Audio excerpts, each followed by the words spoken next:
Hey guys, tonight we drift up the fjord with the tide nudging your knuckles on a wet oar, rain stippling the water into a gray pelt, and a longhouse ahead throwing a soft band of yellow across the waves like someone spilled sunshine and forgot to clean it up. You crunch ashore, boots squelching, a gull heckling your landing party with the confidence of an unpaid supervisor.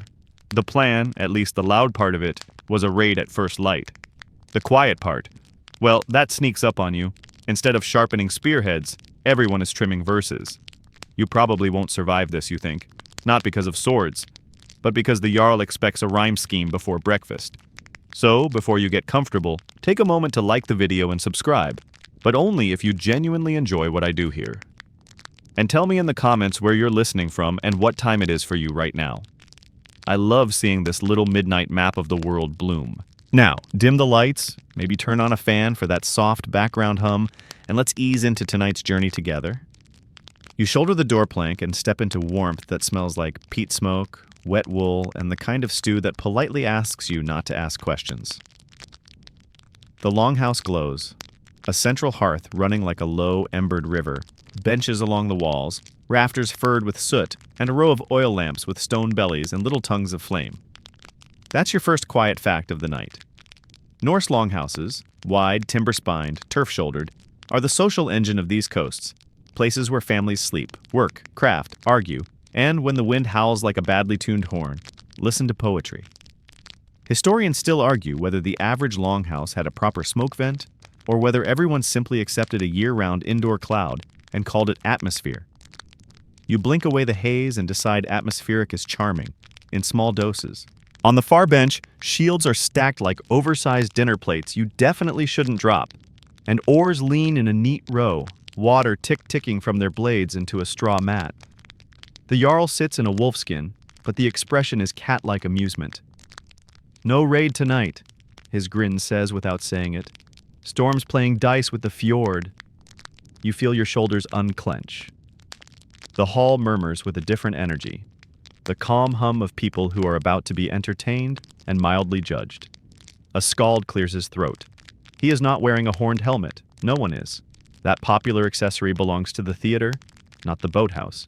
He lifts a hand, and the audience's chatter settles into the crackle of kindling and the soft thump of someone trying to coax rhythm out of a drum that might actually be an upside-down breadboard. Your eyes travel the hall, collecting ingredients for the poem you will eventually be bullied into reciting. A dog sleeps with heroic commitment near the fire, radiating the smell of wet fur and loyalty. A child pokes a lump of amber with a heated needle to make a bead and accidentally invents the world's smallest incense. A woman near the door whittles a comb from bone, shavings curling like tiny fish. A quirky tidbit sidles in here. Soapstone lamps sit everywhere, their wicks sipping seal fat.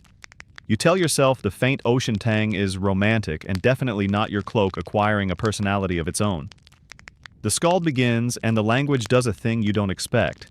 It tightens. Not faster, not louder, just precise. Alliteration moves through the lines like oars catching water together. Stroke, stroke, stroke. You're hearing the bones of Drotkvat, that court meter that counts syllables with the obsessiveness of a monk tallying fish, and requires internal rhyme, like the hall requires dry firewood. This is your mainstream fact. Skaldic poetry is a highly technical art, famous for its knotty metaphors and intricate sound patterns, the kind of verse that makes praise feel like an engineering project. You can almost see the stress marks flickering above the skald's head like little fireflies. 2 beats here, 3 interlocking sounds there, while the crowd nods along, pleased to hear the history of their day turned into language that clinks like silver. The Jarl has that look of a man who enjoys flattering adjectives and accurate genealogies. You find yourself smiling at the hall's microdramas. Someone ladles you a bowl of stew that is definitely part fish, possibly part turnip, and arguably part mystery. You accept with the grace of a guest and the bravery of a taste tester. Joke 1 sneaks in. You decide it's delicious, though you can't help thinking the recipe's first step was, find a storm and collect everything it throws at you. Is she? The skald's voice warms as he steers into kennings. Those riddle-like compounds that call a ship a sea-steed, a sword a wound ice, a king a ring giver. You feel your brain tilt pleasantly, as if someone changed the angle of the bed to encourage dreams. The hall chuckles at a clever turn. Someone slaps a knee. The dog snorts, which is the canine form of applause. The Jarl nods, generous. A second light joke drifts up like steam. You realize the hall is essentially doing what modern comment sections do, rewarding the puns, ignoring the trolls, and quietly upvoting the lines that mention free jewelry. Another reality makes itself at home in your lap like a cat. Raiding is only one gear in this machine. Most people here farm, mend, barter, raise children, and wait out weather. Historians still argue whether the word Viking should be locked to the act of voyaging and raiding or stretched to cover a broader cultural identity. Either way, tonight's identity is clear. You're a listener, a soon-to-be speaker, and an avoider of heroic splinters. The skald pauses to sip from a cup, mead sweetened just enough to make bravery seem like a manageable hobby, and the Jarl lifts a silver arm ring. Payment for praise is a custom everyone understands, as ordinary as good boots and as motivating as a second bowl of stew. You study the doorframe, where someone has carved a few casual runes.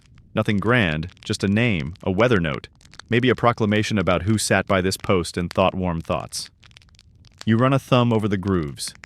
The wood holds the message the way your mind tries to hold the skald's lines. With care, with friction, with the knowledge that forgetting happens unless you practice. A third light joke arrives wearing sensible shoes. You decide memory is a muscle that mostly does walking, back and forth across the hall until the verse settles down and stops trying to escape. Rain drums on the roof like 1,000 small fingers practicing separate rhythms, and eventually agreeing on a nap. The longhouse breathes. Someone in the corner braids rope. Someone else mends a sail by lamplight. You realize that raids are stories people tell about themselves in the summer, and poems are the stories they tell in every season. Historians still argue whether performance in halls like this involved instruments as a rule or as a treat.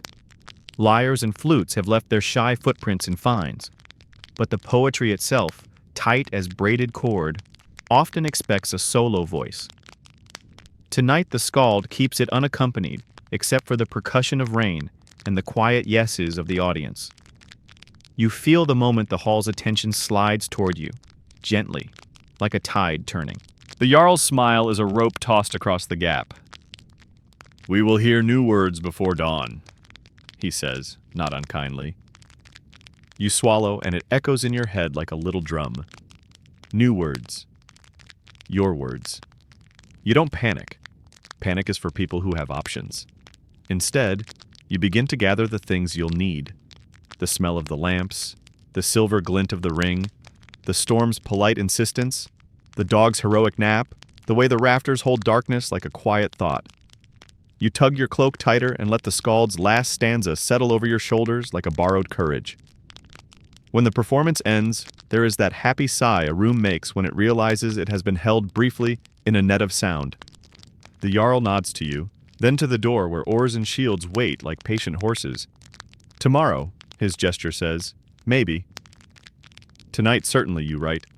The storm approves, rattling the eaves in applause.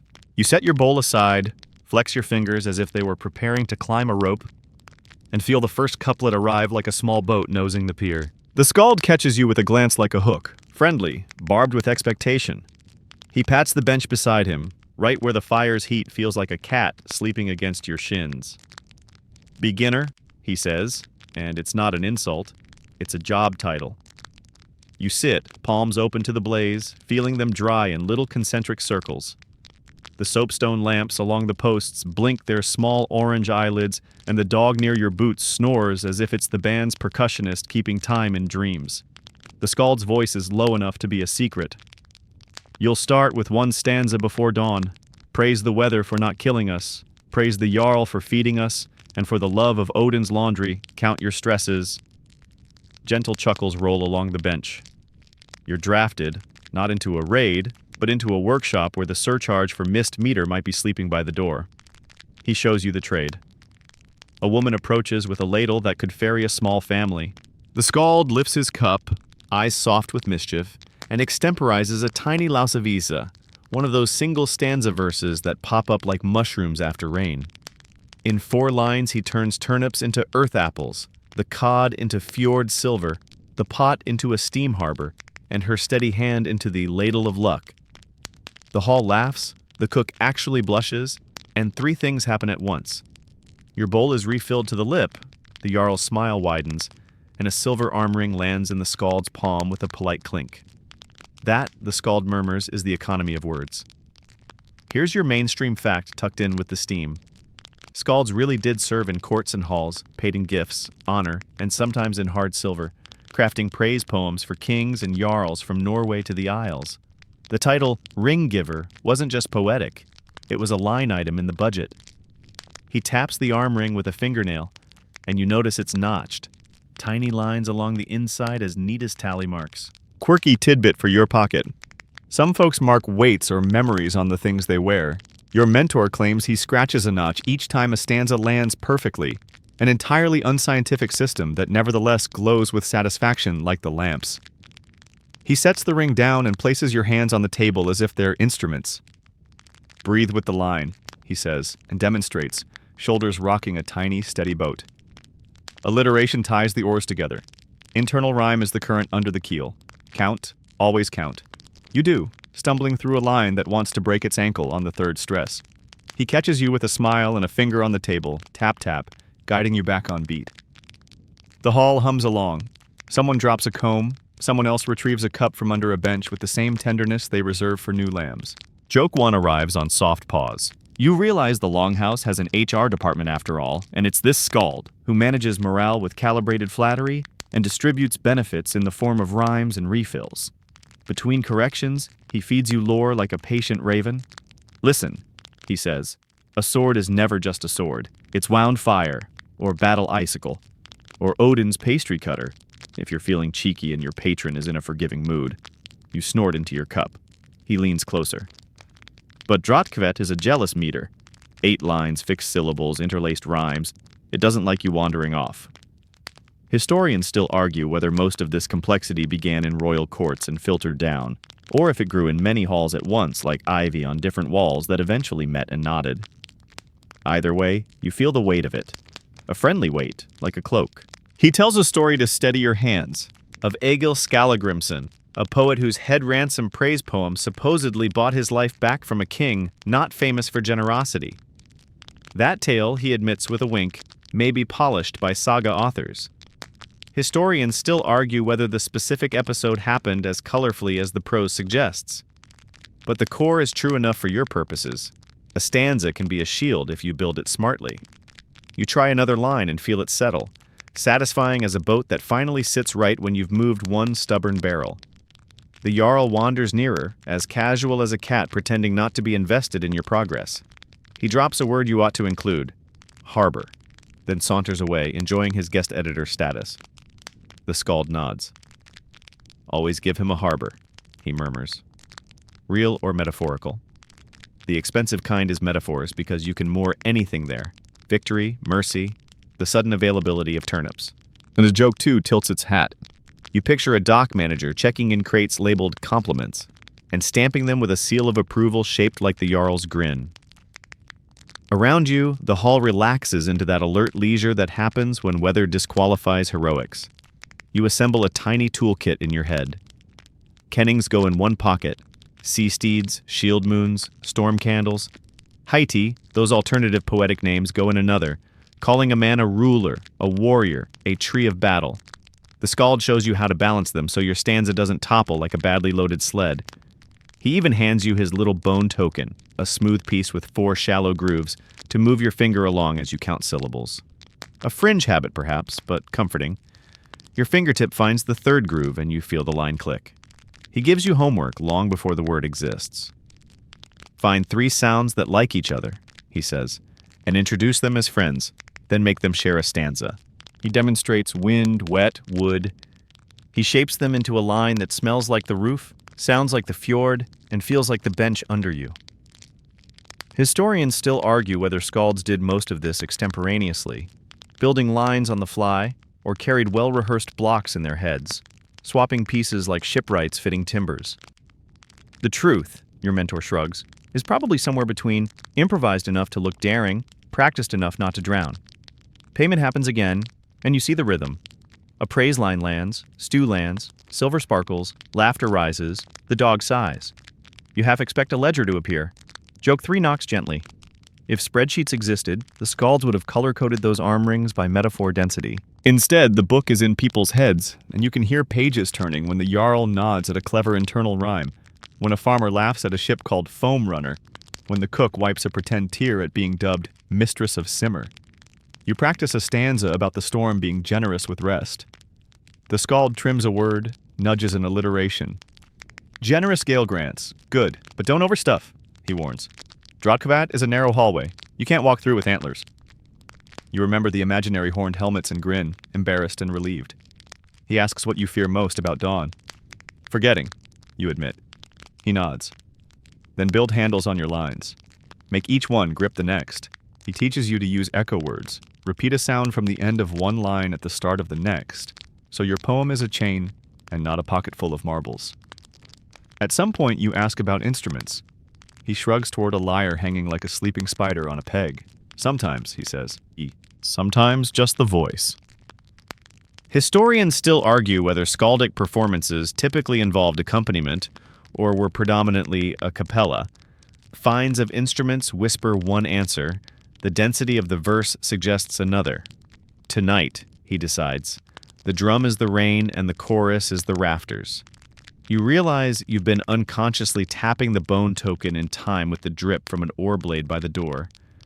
The Jarl returns, lays a hand on your shoulder, and says a simple thing that lands like a mountain finding a home. Before dawn. Not a threat, just a deadline with fur on it. You breathe, count, build another couplet. The skald listens with the calm of a harbor at slack tide, then lifts the arm ring again, weighing it. Praise buys quiet, he says. And praise done right is true. You tuck that into the pocket with the bone token and the 3 friendly sounds. By the time the stew pot shows its copper belly, you've got 4 lines that walk together without tripping. The skald squeezes your forearm, arm ring to arm, silver to sinew, and declares you ready for sleep, which you immediately fail to feel ready for. He laughs softly. Sleep is when the lines rehearse without you, he says. Let them. You nestle your cloak, the lamps blink, the dog relocates to press against your boot, and the rain keeps drumming your meter like a patient teacher. You count once more, 1, 2, 3, breath, and let the longhouse rock you like a boat tied to a friendly pier. You wake to the cedar's sweet crack of the fire and the dog's editorial sigh, the kind of exhale that says, your draft needs work, but I believe in you. The skald is already up, plucking at the air as if it were a lyre only he can see, lips moving around invisible syllables.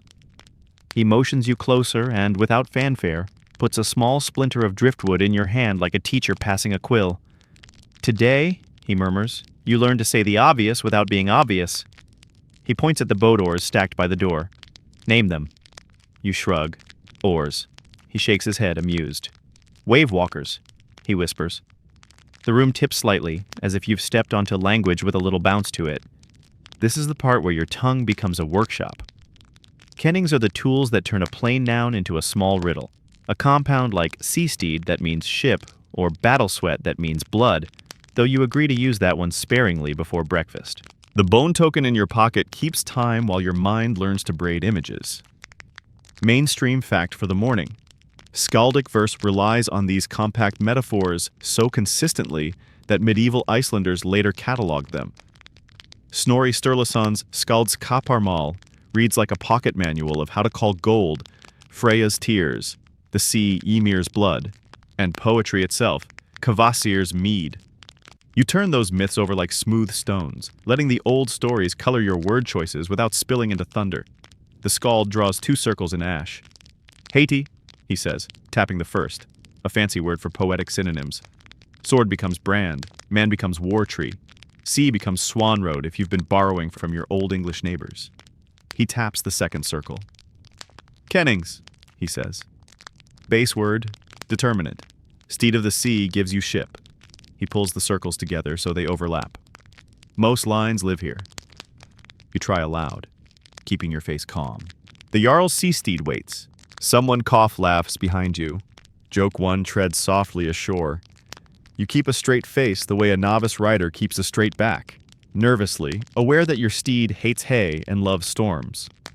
Words bloom on the bench like little tools. You line them up. gull, oar, foam, mast, ring, harbor, stew. He shows you how to plug them into sockets. Ring giver for the jarl, foam feather for the cresting wave, stew smoke for the gentle evening weather that happens indoors. You discover, with a pleased shiver, that a kenning is essentially a small ship with 2 planks and a sail. If you pick good timber, it carries anything. Historians still argue whether the densest kennings, those multi-layered puzzles within puzzles, were meant for a specialized elite audience or were smoothed by performance so common listeners could follow. Your mentor waves a hand. You judge by faces, he says. If eyes go foggy, throw a simpler rope. He pulls out a scrap of vellum, calfskin the color of old tea, thin enough to seem edible, and sketches a zigzag of lines. Drottkavat is a corridor, he says. Kennings are furniture. Don't block the path. 1 good bench beats 3 wobbly stools. You chuckle and pair your line. The jarl's sea-steed becomes simply the sea-steed, and your verbs do more work. Between the rafters, a gust finds a gap and says, "Ooh," like an impressed ant. The skald cocks his head. Hear it? Steed, storm, stall. There's your alliteration. You thread the sound through your next line, and suddenly the stanza moves like a small convoy. Quirky tidbit, the skald adds, almost as an afterthought. Some poets grade their own difficulty mid-performance, what he calls drinking game scholarship, by stacking kennings. A sword might be Flame of the Wound Sea, which is already 2 steps, but he once heard a boast about a storm of the fire of the Wound Sea. So many layers you could get lost and need a guide dog with a dictionary. You and the actual dog exchange a look. He sneezes, which you interpret as editorial restraint. You promise him you'll keep it to 2 layers, maybe 3 if the stew is particularly supportive. You try on a Haiti the way you try on a cloak in a new color, calling the jarl a ring breaker because he breaks bands of silver to give them away. The hall approves. A farmer repeats it under his breath, testing its mouthfeel, and grins. The skald nudges your elbow. Right idea, he says, but you can gild the ring. Son of the arm for bracelet. Then Breaker of Arm Sons gets you the same job title with better sunrise. You laugh out loud and immediately apologize to your dignity. Joke 2 sets down its mug. You realize poetic economics is mostly accounting with prettier column headings. The skald seasons your vocabulary with myth. Gold is Sif's hair because Loki once sheared it and had to pay with something shinier. The sea is Aegir's ale because he brews storms like a moody bartender. Poetry is the mead squeezed from wise Kvasir, a reminder that every stanza is, technically, borrowed courage. As you rehearse, the lamps breathe steadily. You hear the hall remember stories without anyone needing to pull them from a shelf. Historians still argue whether kennings worked primarily as memory hooks for performers or as status markers. Look what I know, therefore listen, but in your hands they're handles on slippery meaning. You test the famous Whale Road, and the skald's eyebrow does a tiny dance. Good. Just know that's a cousin from across the water. The old English poets keep that one tidy. He hands you a local variant. Fish's Field. It sits in your mouth like a flat plain where sails graze. You set it beside Foam's stallion, and suddenly your stanza fills with hooves you can almost hear. The dog's ear twitches. You take that as applause. The skald shows you a trick. Make kennings personal. Instead of sea-steed, try the storm shy if you want to amuse the boat builders, or the oar hungry if you want to flatter the crew. The audience laughs in the right places, and you realize you're negotiating micro-alliances with metaphor, handing out tiny compliments like warm cups in cold hands. Haiti becomes a social map. Call a shield a board if you want the carpenter's nods, a moon if you need the lover's sighs. Historians still argue whether audiences in Norway, Iceland, and the Isles responded differently to certain Haitian kennings because of local trades and landscapes. Your informal survey, glances, smiles, a raised spoon, suggests yes. Outside, the wind forgets itself and softens. Inside, you practice nesting. The harbor of the ring breakers praise. Where harbor holds praise, praise holds ring breaker holds the jarl, and your line holds together like a wooden box with neat joinery. The skald cautions you to keep the grain straight. If you need a footnote in the middle of a line, he says, you've probably tried to carry the longhouse in one sentence. Joke 3 knocks on the lintel. You imagine hauling the entire building down to the shore because you wrote timber whale of hearth smoke, and now you live inside a metaphor you can't steer. He pulls another tool from his verbal toolkit, the thulur, those mnemonic lists of Haiti, traditionally recited like gentle homework. He chants low, brand, blade, bill, sword. The words fall like soft hammers, shaping an invisible edge. You follow with your own, fjord, field, flood, sea. It feels like counting sheep, except the sheep are boats, and they bring supplies. Mainstream fact tucked in gently here. Medieval Icelandic manuscripts preserve several of these thulur, likely used as prompts for poets in training. A reminder that behind every dazzling stanza is a lot of humming under one's breath. You ask because the dog looks curious too, whether anyone wrote kennings on everyday things. The skald grins. Wait for Bergen, he says, where merchants carve jokes and love notes on little sticks. He waggles a splinter. Some even rhyme. That's your quirky tidbit sharpened. Among the brigand runic inscriptions in Norway, later scribbles include casual verses and flirty messages. Proof that poetry leaks from halls into alleys and back again. You tuck that away for the section of your life with wharves and gossip. For now, your task is to keep the boat steady. By dusk, if it is dusk, the longhouse teaches you to tell time by stew. You've built a miniature dock of phrases. Sea-steed, fish's field, arm sun, ringbreaker, storm candles for the lamps that brave the draft. You test them in place like a carpenter stepping cautiously on a new plank. The skald listens from the shadow between two roof beams, presence warm as a shawl. Now, he whispers, you ride it. He means the line. You breathe with it, feeling the alliteration take your shoulders the way a good current takes a keel. No drama, just inevitability. If you giggle at sea-steed, you keep it inside where it turns into fuel. The Jarl passes once, twice, like a tide marking time. He hears harbor and pauses. You see the moment a patron recognizes himself in a mirror you've polished. The arm ring flashes. Not payment yet, but potential, which glitters just as bright. You think ahead to dawn, to the hush before your first word. The dog uncurls, thumps a tail. There's your beat. The lamps blink their small orange eyelids in unison. Your stanza lifts its head, nickers softly, and you don't laugh. And you count. 1, 2, 3, alliterate, breathe, and feel the riddle carry you forward, wrapped in sea foam and steadier than you expected. You shoulder your way past the door plank and let the storm taste your face like a nosy ant. The fjord is a slate spread under a sleeve of rain, but the wind has pulled its claws in, and what remains is the steady hiss of weather finishing a long sentence. Someone hands you a cloak that smells of lanolin and last week's bonfire, and you step toward the headland where the old stone stands, a gray rib of the earth with letters scratched into it in a hand as confident as a ship writes. The dog escorts you with the authority of a small, damp chieftain. Here, on this slope where sheep pretend to be cloud fragments, you meet the first library. Stone. Your fingers find the grooves, shallow tracks where a carver's blade once whispered across granite. The runes are angular, the kind that behave themselves when you cut them with a knife rather than brush them with a quill, and they ladder down the face in tidy lines. Mainstream fact to anchor your breath. From Denmark to Sweden and Norway, thousands of Viking-age runestones stand or once stood by roads and bridges, memorials and bragging rights carved in the slim alphabet we call Younger Futhark. 16 characters, leaner than its elder cousin, tucked into straight strokes that laugh at curves and ask to be carved on rainy mornings. You mouth them like a quiet spell, and the storm leans closer to listen. A shadow of color clings to a few grooves.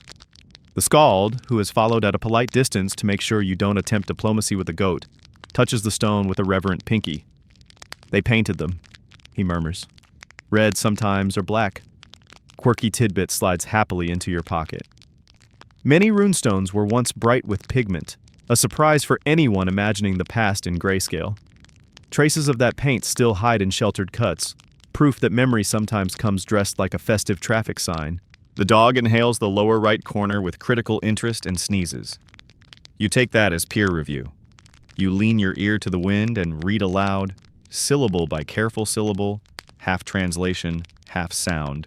A name, a verb that means raised. A phrase like bridge that makes you glance downhill to a stream whose stones look arranged with human patience. The skald nods. Bridge stones were common, monuments raised by the living to bless travel, to honor the dead, to stack piety and public works into one tidy act. Historians still argue whether the Christianization of the region quietly redirected older habits, mounds and marker stones, into these crosses and bridges with runes, or whether the fashion was always a mixed weave of old and new.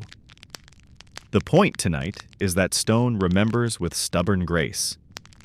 The paint fades, the lichen edits the edges, frost works its slow grammar, but the sentence persists. The rain becomes more of a commentary than an argument.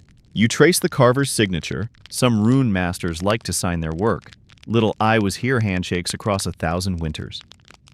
Others tuck snakes and crosses into the borders, a menagerie of meaning to keep travelers awake. You imagine the reveal day, a circle of people admiring the smooth face, the wet red lines glistening, the way a name can suddenly look like a path. Joke 1 pads in softly.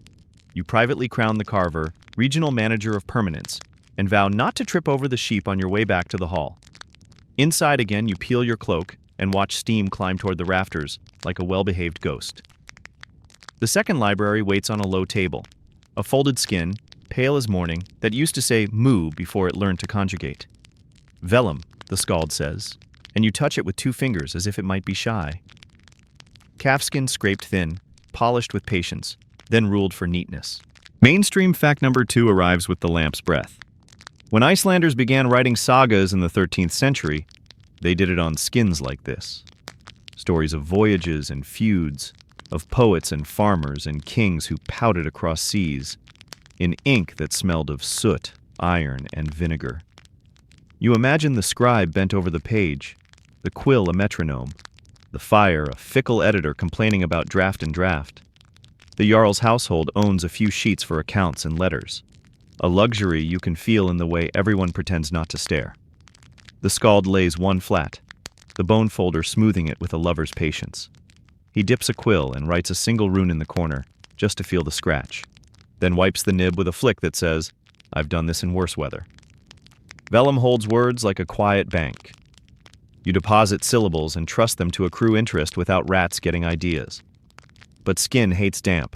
The longhouse fights back with heat and smoke, and you remember the wind's fingers in the roof. Which fails first in winter storms? Stone, skin, or memory? Stone sulks, loses its paint, weathers into dialect. Skin curls, spots, and if the roof sulks too, becomes a snack. Memory? Memory is a guest with moods. You test it. Close your eyes. The lamps hum. The stew organizes itself into comforting molecules. The dog's warm weight leans against your boot. You recite the stanza you built last night, and it arrives mostly on time, like a fairy that believes in you, but also in punctuality. The skald approves. Mind before skin, he says. Skin before stone, if the storm is literal. Historians still argue whether most law and poetry in the North relied chiefly on trained mouths until the writing habit thickened, or whether literate pockets were common earlier than we assume. Either way, you meet the third library, people. Come, the skald says, and he takes you to the place in the hall where the draft is kind enough to keep eyes bright but not watery, where storytellers like to anchor. He recites not your stanza, but a thula, a list, words as stepping stones in a shallow stream. Brand, blade, bill, sword, fjord, field, flood, sea. You hear how lists stitch themselves to breath and anchor to rhythm. He shows you the law speaker's trick. Hang facts on a root, doorpost, lamp, shield, pot, dog, or, at the Althengi, he says, men recite law by landmarks of the mind. Mainstream fact tucked in gently. Iceland's law speaker, the lagsogumadur, traditionally delivered sections of the law from memory at the assembly, a role both civic and astonishingly athletic for the brain. You walk the hall with your eyes and hang your own notes. Harbor on the lamp, ring on the shield, storm on the oar, until the map starts to glow.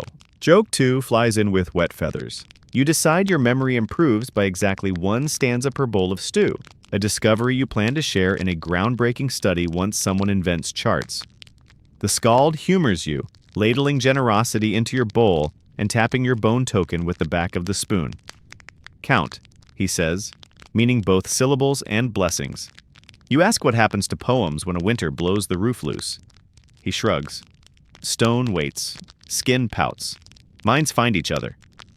He gestures toward the benches where three people argue quietly about whether the bridge in the inscription was upstream or down. The debate is gentle, woven with family lore. One points with a spoon, another sketches with a crust of bread. In that exchange, you glimpse what keeps words alive between stones and skins, the habit of talking, of retelling, of correcting kindly. Historians still argue whether particular runic phrases were formulaic across regions or localized like accents. Your ears tell you both are true. Some patterns travel like traders, others grow moss and stay.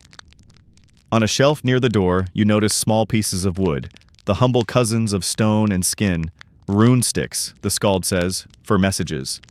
Some carry accounts, some prayers, some the kind of flirtation that makes dogs sigh. He hands you one and shows you how to nick a line cleanly. The grain guides your hand. Your hand remembers the bone token's rhythm. The rune arrives, tidy as a footprint on fresh snow. Quirky tidbit for your collection. Later merchants in Bergen will fill whole pockets with these. Tiny diaries, jokes, reminders to buy more fish. Proof that writing leaks into everyday life the way stew invades every memory of winter. You return to the stone on the headland in your mind and repaint its grooves with breath. You slide a finger along the vellum's edge and hear the faint shh of fibers agreeing to hold. You pace the hall's landmarks and feel your stanza attach itself like a small ship to sane piers. Which fails first? Tonight, not you. The storm is polite now. The lamps are steady. The dog is ribboned with sleep. Joke 3 arrives under its own power. You promise the Jarl you'll never carve your draft into a cheese. Calves deserve better legacies, and the hall agrees. Before dawn, you choose your medium for the first telling. Mind. You'll walk the route, touch the lamp, the shield, the oar, and let the lines find you the way smoke finds rafters. Later, if fortune smiles and vellum visits, you'll write a copy for the Jarl's chest.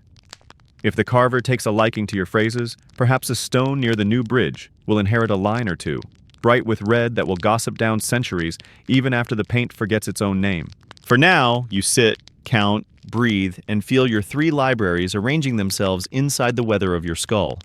Stone that waits, skin that holds, memory that wanders but comes home when called with the right meter. You pet the dog, who accepts your gratitude on behalf of the muses, and you practice the first line until it purrs. The Jarl drums his fingers on the arm of the chair, soft, not ominous, just a weather report for your nerves. A proper droppa, he says, like someone ordering bread who casually adds, and make it a wedding cake. You nod with all the confidence of a person whose kneading experience is mainly with wet socks. A droppa means a long praise poem with a refrain, the steph that returns like a friendly tide. Mainstream fact to steady your breath. Early skalds such as Bragi Boddason are credited with drapper like Ragnarstruppa, a form that sets out praise in tightly metered stanzas punctuated by refrains. And later poets like Ulfr Uggason and Halfreiter wove the tradition into halls from Iceland to Norway. The skald beside you lifts an eyebrow that translates to, "You've got this," and hands you your bone token. The dog contributes a supportive thump of tail, which you accept as percussion. You start with the refrain. It needs to be short enough to remember when your mind is a startled gull, and sturdy enough to carry the poem's promise. The Jarl likes harbor, so you give him harbor. You murmur, "Harbor of ring-giver's grace, hold us." You feel the alliteration, harbor and hold, take hands. The skald nods, then nudges, thread the sea in two. You adjust. Harbor of ring-giver's grace, hold sea-steeds still. Better. The boats sigh appreciatively from their posts by the door. Joke 1 wades in gently. Somewhere a clerk invents a form field labeled "Include 3 flattery keywords," and you accidentally type 4. Now the corridor narrows. Drotkvat meter. 8 lines to the stanza, each pair braided by alliteration. Internal rhyme called Hendingar tucked into the lines like pebbles that make the walking musical. The skald taps your knuckles as he recites the rule. Odd lines get skothending. Half rhymes or consonant echoes, while even lines get addlehending, fuller rhymes with matching vowels. Mainstream fact again, because your heart needs anchors. Medieval treatises, especially those preserved in Snorri Sturluson's Hatatal, catalog these patterns with the loving fussiness of a recipe book, and skalds use them like craftsmaster guidelines. You breathe to the count, 1, 2, 3 stresses, and feel the stanza fence itself neatly so your images don't run away and eat the neighbor's cabbage. Compliments, the skald reminds, should sound true enough that the jarl recognizes himself, and graceful enough that even a rival might nod, begrudgingly soothed. You lay out your palette: harbor, ring-giving generosity, weather sense, fair dealing, and the rarest praise of all. Delaying a raid because he values his people more than his reputation for noise. You taste the line like stew. Too salty? Back off the adjectives. Too thin? Add a kenning. You try. Ringbreaker rescues rest. Rain-bent oars rejoice. The skald gently plucks the middle. Rescues rest? Keep it. He smiles. You found a quiet compliment. You sketch the first stanza's spine on your mind's route. Lamp, shield, oar, pot, dog, door. Line 1, lamp, storm candles and harbor light. Line 2, shield, peace keeping its shape on the wall tonight. Line 3, oar, oars sleeping like folded wings. Line 4, pot, stew-proof prosperity, you grin. Line 5, dog, guardian of naps. Line 6, door, threshold as border of weather and warmth. You thread the refrain at the end like tying the boat to the pier, 3 words and a soft exhale. Harbor, hold still. The skald hums approval. Historians still argue whether Draper were delivered in one long run or broken with musical interludes and call-and-response refrains. Your hall votes for the latter by sheer body language. Every back straightens a little when you test the step under your breath. To keep your nerves from inventing antlers in the narrow hallway, you prime 2 more stanzas. Praise can't be just about generosity. It needs specific acts. You choose his bridge, the one downstream where the river stops sulking and behaves like a road. You remember the runestone's raised a bridge phrasing, and you frame it as good seamanship on land. He moored stones like ships, you whisper, kenning as compliment, and you let the internal rhyme chime softly where your bone token says it should. Joke 2 tiptoes through. You privately vow to never again mock people who color-code their yarn. You are now color-coding praise, and it is soothing. The skald leans in with a pinch of spice. Slip in a shield scene, he murmurs. Audiences love galleries. Quirky tidbit for your basket. Some Draper are shield poems, tours of painted or carved images on a splendid shield, which the poet describes like a guide in a very exclusive museum. You borrow the trick for one stanza. The jarl's shield holds not battle but harvest. The goat's sure foot on a cliff. Barley heads that look like little gold combs. A harbor skylined with masts like a forest visiting. People listen differently when they can see words. You test the addle-hending in an even line. Fuller rhyme inside the line, not at the end. Grace. Place. The sound clicks. Then a half rhyme for the odd line. Storm, stew smoke. Looser, but it nods in the right direction. The skald warns you not to force it. A rhyme that squeaks pulls listeners from the story. If you feel your tongue reaching for a shoehorn, he says, try a different shoe. He pats the lyre he isn't playing. Historians still argue whether a melodic template hovered under performances like a fishing net, or if melody bowed out in favor of the meter's own music. Tonight, the rain takes care of tune. Your job is syllables. Compliments accumulate like dry kindling. You praise his listening at the thing, how his words landed where they were most needed, like a rope tossed with a practiced arm. You praise his patience with weather, his refusal to arm wrestle a fjord just to look brave. You praise the way he pays cooks and carvers as well as oarsmen, because praise that circles the hall comes back with interest. The dog's ear twitches on cooks. You count that as a demographic reached. You fold each compliment into a clean line, resist the urge to scatter glitter, and keep the refrain as a soft shore you can always find. You feel the poem wanting a mythic garnish. You borrow the mead of poetry without claiming to have raided Odin's pantry yourself. Kvasir's cup, you say, was shared, not stolen, a tiny theological olive branch. The skald smiles because your jarl favors crosses and hammers in the same jewelry box. Historians still argue whether certain kennings carried pagan aftertastes that Christian patrons frowned upon or happily tolerated. Your compromise tastes like honey and diplomacy. A brief panic spins through your chest when you realize you've praised for 6 lines and have 12 more stanzas to sail before dawn. The skald taps the bone token. Think in rooms, he says. 1 stanza per room. You do. Room of weather wisdom, room of market fairness, room of ship care, room of winter generosity, room of listening, room of bridge. The hall rearranges itself in your mind into a house you can walk with eyes closed. Joke 3 knocks politely and enters. You discover that your brain has installed a tiny clipboard-wielding foreman who approves stanzas and occasionally demands snacks. For a heartbeat, you wonder if a flocker, a shorter praise poem without a refrain, would have been safer for your first outing. The skald shrugs, amused. Flocker is a nice cloak, he says, but tonight the Jarl ordered a coat. Historians still argue whether the labels in saga sources reflect strict formal differences used by skalds themselves or later scholarly tidying. You file that under debates to enjoy after breakfast and keep stitching your coat hem. Refrain, alliteration, internal rhyme, so it swings properly when you walk. You rehearse quietly, mouth shaping step and stanza like you're blowing warmth into your hands. The lamps breathe, the stew sulks into deliciousness at the pot's edges, and the dog spreads into a puddle of trust. You add a line about harbor bells, really just sheep bells on the hillside sounding like distant buoys, because you remember how you navigated last night by small sounds. The Jarl passes close enough that his cloak's edge murmurs against your knee. He hears harbor. He hears hold. He hears his bridge turned into a flotilla of stones with mooring ropes of praise, and he smiles with the relief of a host who gambled on poetry instead of posturing. A silver arm ring rests on the table within reach, not a bribe, but a bookmark. Dawn is still a slow thought in the east when your stanza structure stops wobbling. You have your rooms, you have your corridor, you have your refrain that returns like a tide without needing to be called twice. You stand, feeling the floorboard's memory of other feet, other nights. You count the first line on the bone token's grooves, and each notch agrees that you've put the words where the breath can find them. You meet the skald's eye. He tilts his head, a small bow that says, "All right, poet, let's see this harbor hold."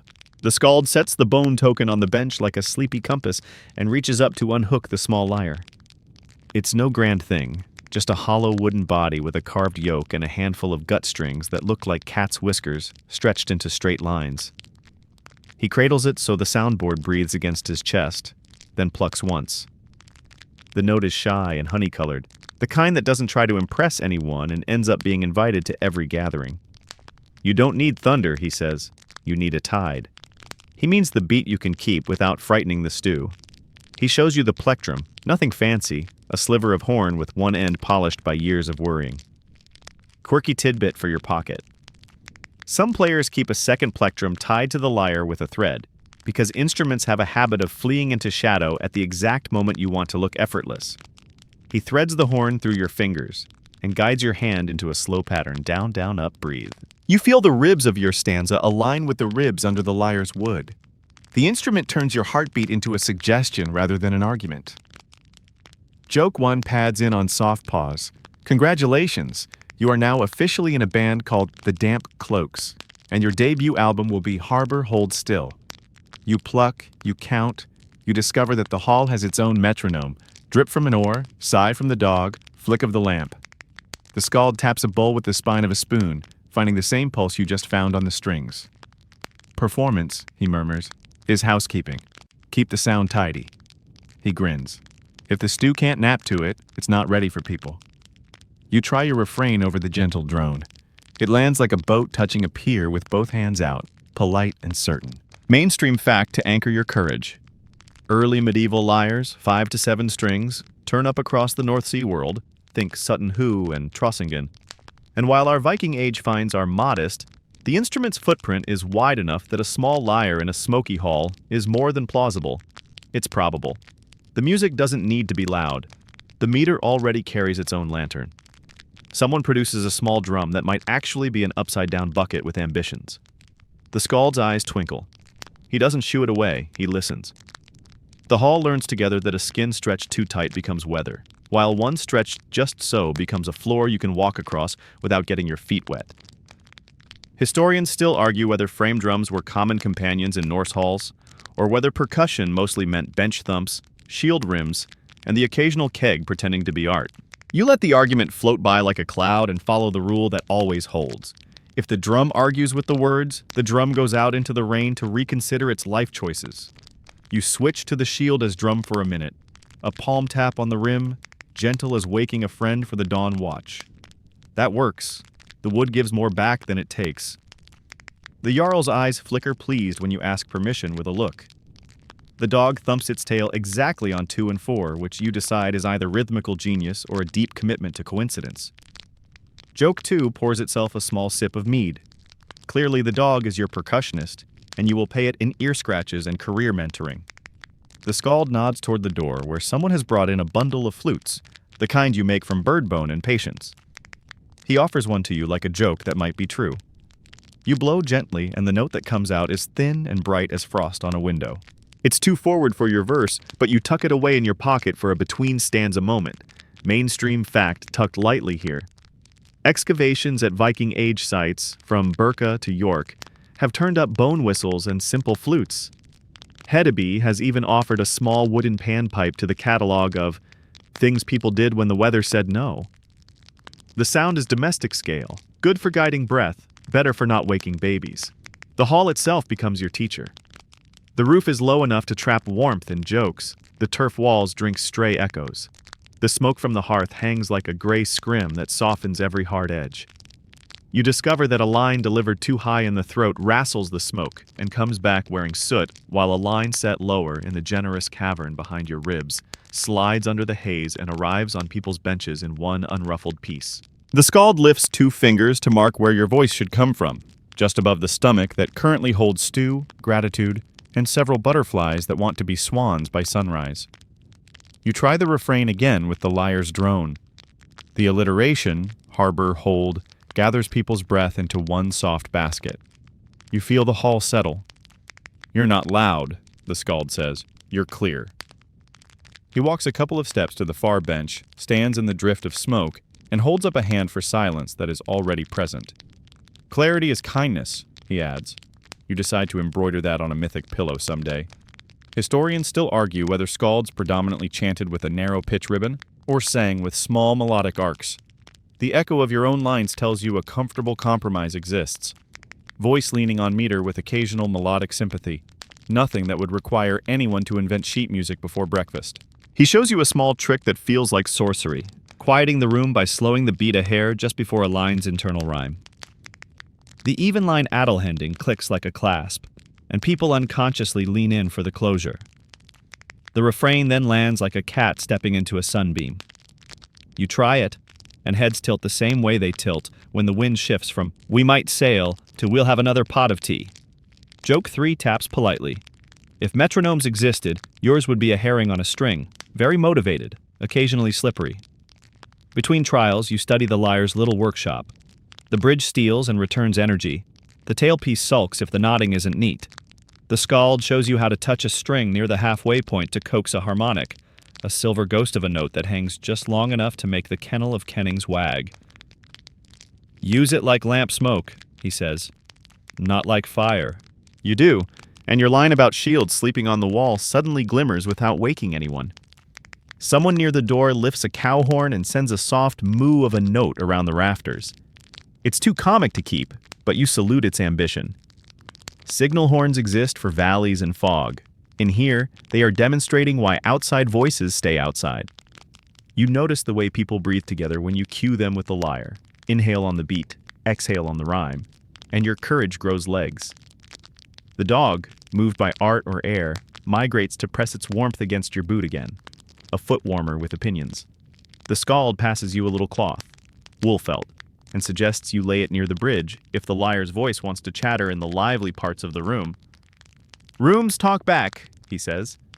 You test it and hear the sound soften, more glow than edge. It suits your refrain, which prefers to be the warm line of light under the door rather than the torch. You tuck the felt away with the plectrum so you don't invent a new kenning called wool-lost player cross. He gestures for a full stanza. You stand, let the lyre's drone find your breath. Let the shield rim mark the easy pulse, and you speak. The lamp listens first, then the shield, then the oar, as if the room itself remembers your memory path and nods in the right places. The internal rhyme finds its clasp without squeaking. The alliteration does what you trained it to do, bind the boat. You end with the refrain soft as mist, and the hall's approval isn't loud. It's the level of stillness that means you have the boat tied on 2 cleats, not 1. When you sit, the skald smiles like a man who knows what dawn will bring and isn't worried. You performed it, he says, not just said it. The difference is a small shift in your chest, like a sail filling not with a gust, but with a decision. You keep your hands on the lyre a moment longer to feel the wood forget your heartbeat. The stew has arranged itself into comfort. The lamps blink their orange eyelids. The dog, percussion prodigy, dreams in waltz time. The Jarl turns the silver arm ring once, twice, the sound a quiet metronome of promise. You are ready to trade tide for words. The Jarl turns the arm ring in his fingers like a moon he can set to different phases, then slides it free of his wrist with an ease that says he has practiced generosity the way sailors practice knots, over and over until it happens without fuss. He beckons you closer, and the hall's conversation thins to a friendly murmur the way waves flatten near a pier. The silver looks like a frozen river braided by winter. Its ends are stamped with small beasts that might be wolves, or might be the imagination of a smith who had 3 good ideas at once. You've praised him. Now the praise does what praise is supposed to do in this room. It becomes metal. It isn't a wage, it's a handshake you can wear. The skald leans so only you can hear. Gifts are ropes, he whispers, soft ones. You tug, he tugs, the boat stays near the pier. Mainstream fact to hold while your pulse does cartwheels.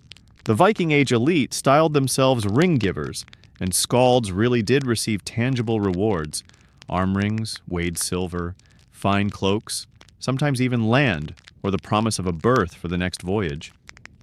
Archaeologists find folding scales and neat little sets of weights in graves and hoards across the north, signatures of a bullion economy where hacked pieces of silver, arm ring fragments, and foreign coins paid for loyalty, timber, and turnips. The steward produces such a scale now from a pouch, brass arms opening like a sleepy bird, and begins to weigh small curls of cut silver on one pan against stamped weights on the other. Quirky tidbit to tuck in your sleeve. Some rings are forged with subtle thinnings along the twist, so they break cleanly. Ringbreaker was not just a metaphor, but occasionally a smith's practical design brief. You watch the steward count out a few bright shards, hack silver that will jingle in your pouch like intelligent hail, then top it with a thin strip snipped from a longer band. He lifts the scale, squints, and nods in that international language of accountants who do their work by lamp and instinct. Joke 1 pads in with polite pause. You decide there must be a hidden guild of longhouse bookkeepers who dream in fractions and stew recipes. The Jarl stands so it doesn't feel like charity. He makes a little speech so it feels like ceremony. He praises the harbor in your refrain, the part where you asked the sea to be reasonable, the line where you called rest a treasure worth guarding. As he speaks, you can feel the hall calibrate itself around your name. Gifts don't just enrich, they enroll. The ring says, you are with us now, at least until you write your way elsewhere. Havamal, the wisdom verses everyone half remembers, whispers from somebody's grandmother in the back of your brain that gifts seek gift in return, or words to that drift. You accept with both hands, the way you'd accept a newborn lamb. Careful, grateful, secretly terrified of dropping it. It gets slipperier than eel stew, though, the moment you sit back down. Who gets mentioned next time? The cook smiles at you with the warm power of a person who controls your future soups. The shipwright examines a thumbnail like a man who has never cared about poetry until today, and now cares a great deal about whether his name rhymes with anything dignified. The Jarl's brother, not the one who lost an argument with a roof beam, the other one, clears his throat with a meaningful lyricism. Joke 2 leans on the doorpost. Congratulations, you have discovered stakeholder management. The skald nudges the silver toward your pouch, but keeps the arm ring on the table, between you and the Jarl, the way someone might keep a map between travelers to remind them they're headed the same way. Praise well, he murmurs, but praise fairly. He means, do not sell the hall twice with the same stanza. He also means, avoid promising what the sky can't keep. Historians still argue whether skalds were primarily propaganda specialists, smoothing a patron's reputation, or semi-independent arbiters whose public phrasing could nudge leaders toward prudence. The sagas show both.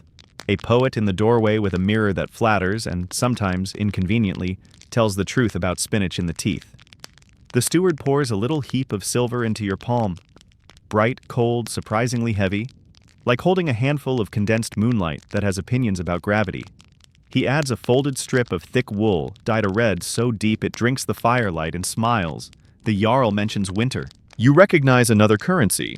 Mainstream fact with a domestic sweater on. In medieval Iceland, homespun woolen cloth, vadmal, functioned as a standard medium of exchange, measured in ells. Value could come as fabric you could actually wear or trade, not just as jingling metal. You imagine the cloak this could become, a traveling blanket of gratitude you'll carry into other smoky rooms.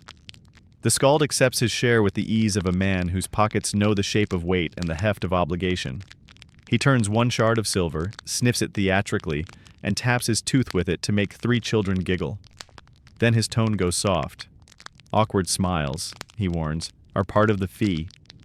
He means the moment after a poem when 2 cousins, both excellent at rowing and boasting, each expect to be the brighter star in your lines. He means the way rival halls listen. Praise a jarl as the bravest boat on this shore, and across the water another jarl will wonder whether your map includes his fjord. You suddenly feel the social tide tugging beneath the floorboards. The jarl, to his credit, makes the tide easier. He names names. His steward for justice, his shipwright for tight seams, his cook for patience, and gives you permission to mention them. That does 3 things at once. Your next performance gains texture, several potential awkward smiles melt, and the hall learns the jarl isn't hoarding praise like a jealous dragon on a pile of adjectives. You nod, because generosity feels best when it multiplies without breeding resentment. Joke 3 wanders over with a grin. You make a private note that the true hero of any hall is the person who invented also starring. Politics of praise run through the practical too. The steward's weights clink back into their pouch. You notice they're tidy little shapes. Polyhedral, not quite cubes, not quite spheres. So they roll badly and behave when set down. Mainstream adjacent whisper. Traders carried weights in all sorts of sizes, and some sets look like they could pass for game pieces until you see a man's face change when one doesn't balance right. Historians still argue whether standardization across regions was tight enough to keep everyone honest, or whether every fjord negotiated its own idea of fair weight with a grin and a thumb on the scale. You eye the steward's thumb. It is nowhere near the scale. The dog approves this audit with a sneeze. Then comes the genealogy part. The hidden reef in the harbor of flattery. The jarl wants his father named, and his father's father, but he also wants the line to stand straight. Get it wrong, and you might be correcting yourself in public with the agility of a goat on ice. The skald cues you quietly. If in doubt, praise deeds, not branches. Bridge raiser holds, even if your tongue tangles the great-grandfather's nickname. The jarl hears the title and smiles. He doesn't need the tangle tonight. Payment slides sideways into permission. The arm ring between you feels like a possessed compass. It points not north, but next. He wants a stanza for the bridge opening come spring. He wants a few lines ready for the law assembly when he sets out his case about grazing rights. He wants a calm couplet to steady a stormy cousin. None of that is in order. All of it is a map. You nod, because this is how a skald keeps a roof and a story, by hanging lanterns where the patron will be standing later. You tuck the silver into your pouch with the same seriousness you give to counting stresses. The metal is promise you can spend on travel, on vellum when it shows up like a migratory bird, on a better cloak for the inevitable night someone decides windows are optional. The wool square goes under your cloak like a quiet future. The jarl sits again, lighter, as if the hall has agreed on something kind in unison. The stew resumes its useful simmer. The lamps blink their small orange eyelids. The dog rearranges into a shape that suggests prosperity. You think about leaving tomorrow with the trader who smells like tar and pine, finding other halls, other peers, other ring-givers. The skald reads your thought like a rune carved slightly too deep. Travel, he says, but return. A voice that never returns is a rumor. He taps the arm ring once, a silver heartbeat on wood. Your cheeks warm with the kind of pride that doesn't need a horn to announce itself. A last little ripple of difficulty reminds you that generosity has a memory. People will remember this night when you stand at some other hearth. They'll know whose harbor you called safe. Historians still argue whether poets' reputations traveled faster by ship or by story, whether a stanza could beat a sail to the next fjord. You're pretty sure gossip has better winds than any gnar. All the more reason to carry this household well in your mouth. The jarl finally pushes the arm ring to you, not to wear tonight, but to hold for a moment, so the metal learns your temperature. You lift it. It's cooler than your palm and warmer than the weather. It hums with the same low note your lyre found when you stopped trying to be impressive and started trying to be clear. You hand it back. The awkward smiles have softened into ordinary ones. The eel stew into excellent stew. The weight on your tongue into a song with a job. Payment, you realize, isn't the end of a poem. It's the hinge where the door you just opened swings toward the next room. The skald decides your education requires a little danger, but only the indoor kind. The kind that ends with laughter instead of frostbite. He clears his throat, raps the shield rim twice with a knuckle, and announces in a voice that pretends not to be pleased with itself. A gentle flyting.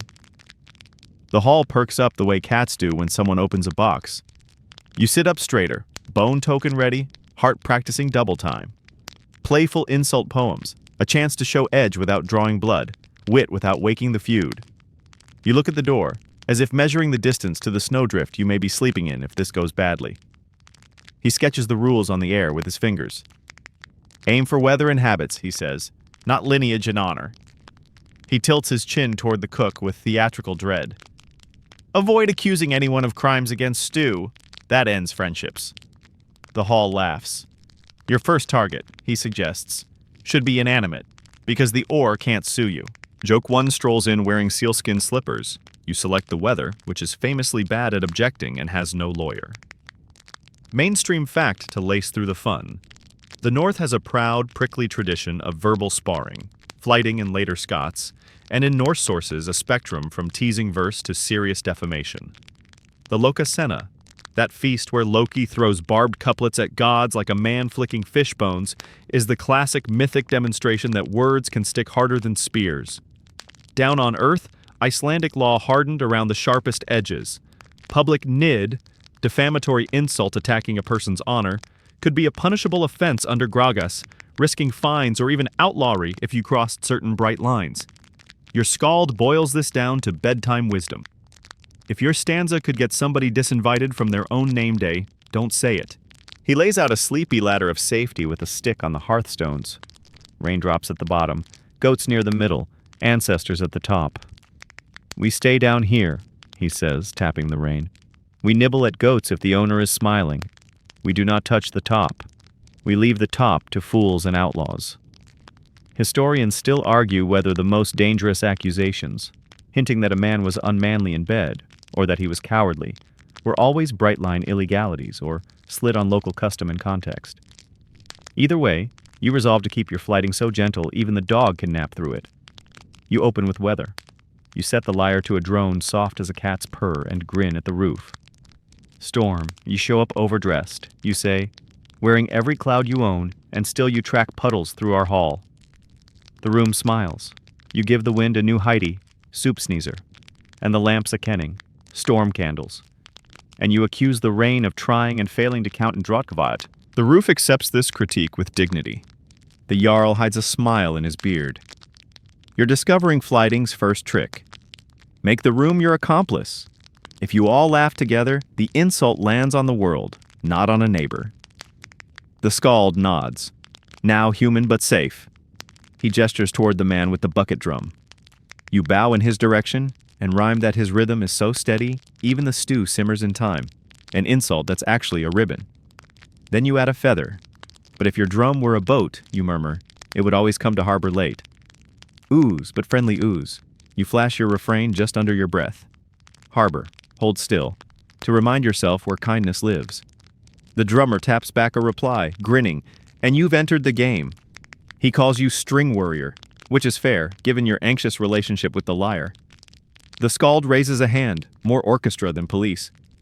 He whispers the serious word, nid. You remember the saga scenes. Someone erecting a needstong, a carved pole, sometimes with a horse's head stuck on top, turned toward a neighbor's land like a long wooden frown, cursing their luck in verse. You keep it PG for your own dreams, but the image is clear enough. Words as weather aimed at a person. Quirky tidbit fits here like a shy coin. While sagas love that dramatic pole, archaeology hasn't handed us many smoking poles, as it were. The practice survives mostly in stories and a few medieval drawings, which makes historians purse lips in skeptical harmony.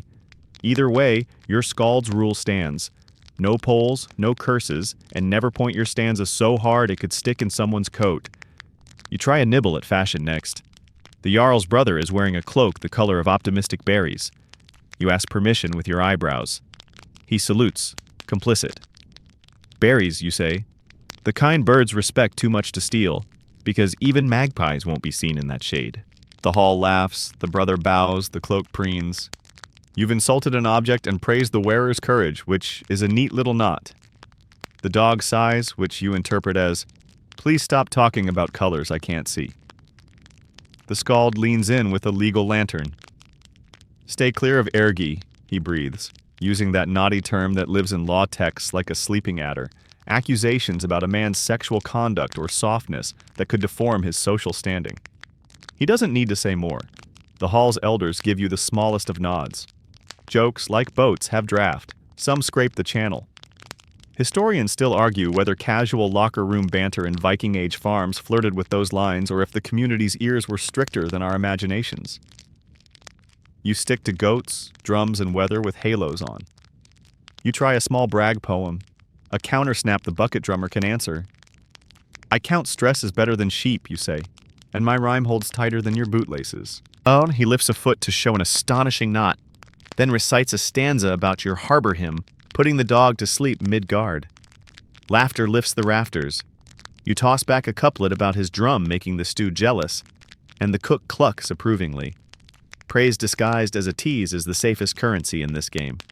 To prove you've done your homework, you slip a mythic flyting feather into a line. "Even Loki," you say, "knew to insult gods at Aegir's hall only after finishing his mead."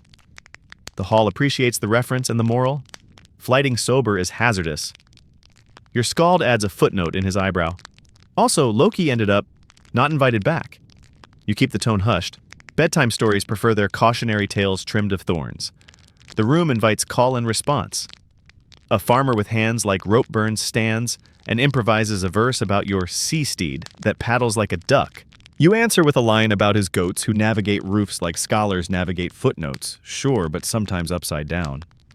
He laughs so hard he nearly drops into the dog. You're learning the second trick. Punchlines love specifics. If you can name the goat, the boots, the color of the berry cloak, the room relaxes. You're teasing this room, not some abstract person who might feel seen in a way that aches. The skald, conductor again, slows the tempo. He tells you about courtly senna, formal exchanges of invective in literature where heroes trade insults like fencers trade touches. He mentions Eiriksmal, where the dead king is welcomed to Valhall with lines that polish rather than prick. Then he flips the coin to Egil, who could turn the air sharp with a curse or smooth with praise, depending on which side of the bed fate rolled him. Historians still argue whether staged flightings in halls were common entertainments or mostly literary devices later poets adored and inserted like garnish. The room's pleasure tonight suggests at least this. People enjoy hearing wit tested as long as no one bleeds and everyone gets stew. Your bone token keeps your meter honest while your mouth gets mischievous. You give the bucket drummer a kenning, barrel bard. He returns the favor, rhyme roper. The Jarl's brother, emboldened, calls your lyre a cat's loom, which charms the catless dog into a puzzled look. You reply with a line about his berry cloak, frightening the gulls into better manners, which wins you an approving grunt from the people who loathe gulls on principle. A lesson surfaces under the laughter like a sandbar you can stand on. Flyting uses the same tools as praise, meter, alliteration, kennings, but the aim is balance, not damage. The skald illustrates with a quick demonstration, tossing you a line that almost trips the legal wire, then pulling it back with a second line that tucks the first into a joke about boots. The difference between sleeping on a bench and sleeping in a snowbank might be a single half rhyme that signals play. The dog chooses the bench as if endorsing your future. You finish with a bow toward the harbor that shelters even silly boats. "Harbor, hold still," you murmur in the refrain, and the room answers with a contented exhale. The drummer taps his bucket, just twice, like a handshake. The Jarl's brother whirls his cloak so the berry color ripples like an optimistic sunset, and gives you an extravagant bow that somehow doesn't insult sunsets. The cook ladles you another half bowl and pronounces your insults properly seasoned, which, in this hall, is nearly a legal ruling. Later, by the sleeping dog and the lowest flame, the skald sums the lesson soft as a lullaby. Make your wit a blanket, he says, not a spear. He tells you of a winter when a poet misjudged a line and watched a friendship lean strange for a year. He tells you of another winter when a quick, clever apology stanza mended a rip faster than hands could. You store those in the same pocket as the bone token, the silver's weight, and the knowledge that the hall will remember whether you warmed it or made it reach for cloaks. You set the lyre down, feel the wood forget your heartbeat, and smile into the lamplight, as if it's an old friend you've teasingly called Smoke's Lantern, and who has decided to love you anyway. The next day, the storm retreats like a sulking teenager, and the fjord wears the kind of gray that means boats whisper to themselves, debating whether to behave. The Jarl leads a party inland along the packed snowpath, his cloak a small flag of authority. You go with him, silver tucked in your pouch, bone token in your pocket, verse in your lungs. Destination, the thing, the law assembly where talking matters as much as timber and where words have the weight of stone. Your heart paces, but not from walking. You're about to see the stage where insults, oaths, and poetry can swing lives. The Althingi, when Iceland later codifies it, will stand as the grand assembly under Thingvelir's lava cliffs, but every region has its thing, a circle of law, commerce, and the occasional picnic argument. Mainstream fact to set your boots steady. These assemblies were both court and parliament. Venues where disputes over land, inheritance, and honor were argued aloud, decisions declared by the Log Sogumadur, the law speaker, whose voice carried not just rulings, but memory itself. Historians still argue whether in earlier centuries every regional thing had the same solemn atmosphere, or if some resembled lively markets with lawsuits tucked between ale sales. Your nose votes for both. There's barley bread scent beside the stern faces. The crowd gathers in a ring. Farmers, traders, free women in cloaks, even a few slaves granted witness roles, all under the gaze of wooden posts carved with gods or saints depending on fashion. The law speaker himself stands near the center, voice like a drum warmed on a hearth. He begins by reciting part of the law. 3 summers' worth of statutes is the traditional memory load, though scholars still debate the exact portions recited at each session. His words march like sheep across a bridge, steady, deliberate, everyone counting with him. You lean into the cadence, recognizing the same architecture of breath you've been training. Landmarks strung in order, rhythm as glue. Then come the disputes. A farmer accuses another of grazing goats across a boundary stone. Voices rise, arms wave. Someone swears an oath by Thor's hammer that the goats had better direction sense than his neighbor's children. Quirky tidbit sidles in. Swearing oaths on weapons, rings, or sacred symbols was no casual gesture. Breaking such an oath meant dishonor, and sometimes outlawry. One man here places his hand on the hilt of his sword as he declares his truth. Another raises a carved cross. The hall without walls, the sky itself, listens. The skald nudges you. Listen how they weave poetry into speech. He's right. Even ordinary farmers bend words into half-rhymes. Let alliteration steady their oaths. Use kennings that make the law feel like saga. One man calls his disputed meadow the goat's granary. Another swears he saw hoof prints deeper than debts on his side. They're not poets, but the habit of wordplay is baked into the bread here. Joke 1 sidles in wearing boots too clean for this mud. You imagine modern courts trying this, lawyers trading rhymes, judges awarding extra points for clever kennings about parking tickets. Your turn to speak comes sooner than comfort likes. The Jarl wants you to recite the stanza you drafted about his bridge. It isn't just flattery, it's precedent. The bridge, built in his father's time, proves his household contributes to public good, a point handy when negotiating grazing rights. You step forward, touch the bone token in your pocket like a saint's relic, and breathe. Stones moored like ships, you say, river tamed with ropes of ring-giver's care. The refrain follows. Harbor, hold still. The crowd nods. The law speaker repeats, stones moored like ships, as if testing its truth in his mouth.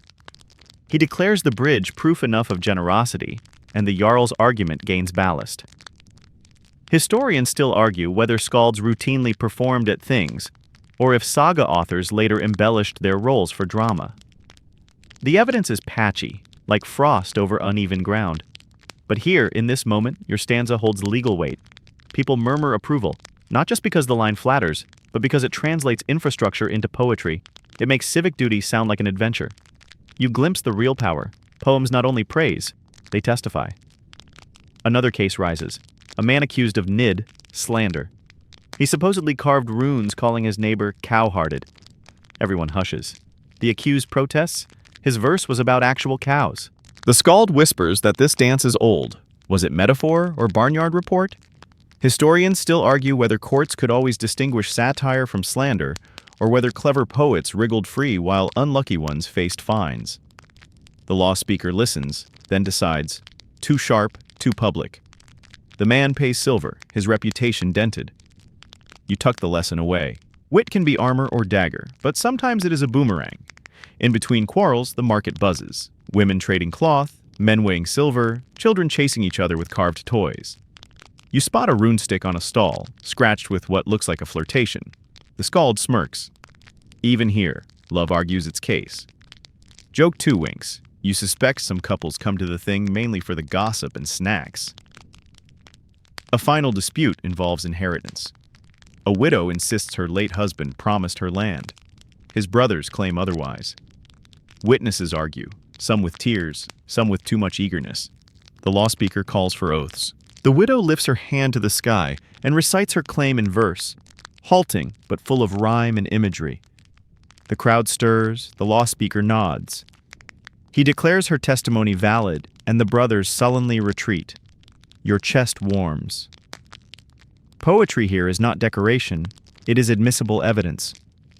By the time the sun brushes the hills, the thing dissolves into clusters. Some haggle over fish, others rehearse arguments for next season. The jarl claps your shoulder. Your harbor line held, he says, pleased, as if you were a beam in his new roof. You feel the silver in your pouch heavier with meaning. The skald offers you dried fish with the casual air of a man who has survived many things. You've seen the law's face, he says. Sometimes it smiles, sometimes it frowns, but it always listens when you rhyme. Joke 3 leans over with a smirk. You imagine the law speaker secretly rating everyone's performance like a talent judge, raising an invisible rune-carved paddle for alliteration 8/10. On the walk back, twilight sifts down like flour. You carry the echo of voices, the weight of oaths, the memory of your stanza being folded into law like a brick into mortar. The fjord gleams ahead, boats rocking patiently. You realize you've crossed another threshold. Words aren't only for warmth or applause. They're also for justice, fragile and stubborn, like bridges moored in a storm. You tuck the lesson beside the bone token. Speak carefully, because here, even the law itself is built out of sound. Back in the longhouse, the fire's been coaxed into a new river of coals, and the smell of smoked fish clings to the rafters like gossip. You stretch your legs, weary from the thing's arguments, and find yourself staring at a bundle of parchment stacked on the jarl's table, thin sheets bound with twine, looking half like skin, half like promises. The skald sees your curiosity and chuckles. That's not just fish wrapping, he says. That's the future being domesticated. He unties the bundle and lets you touch a page.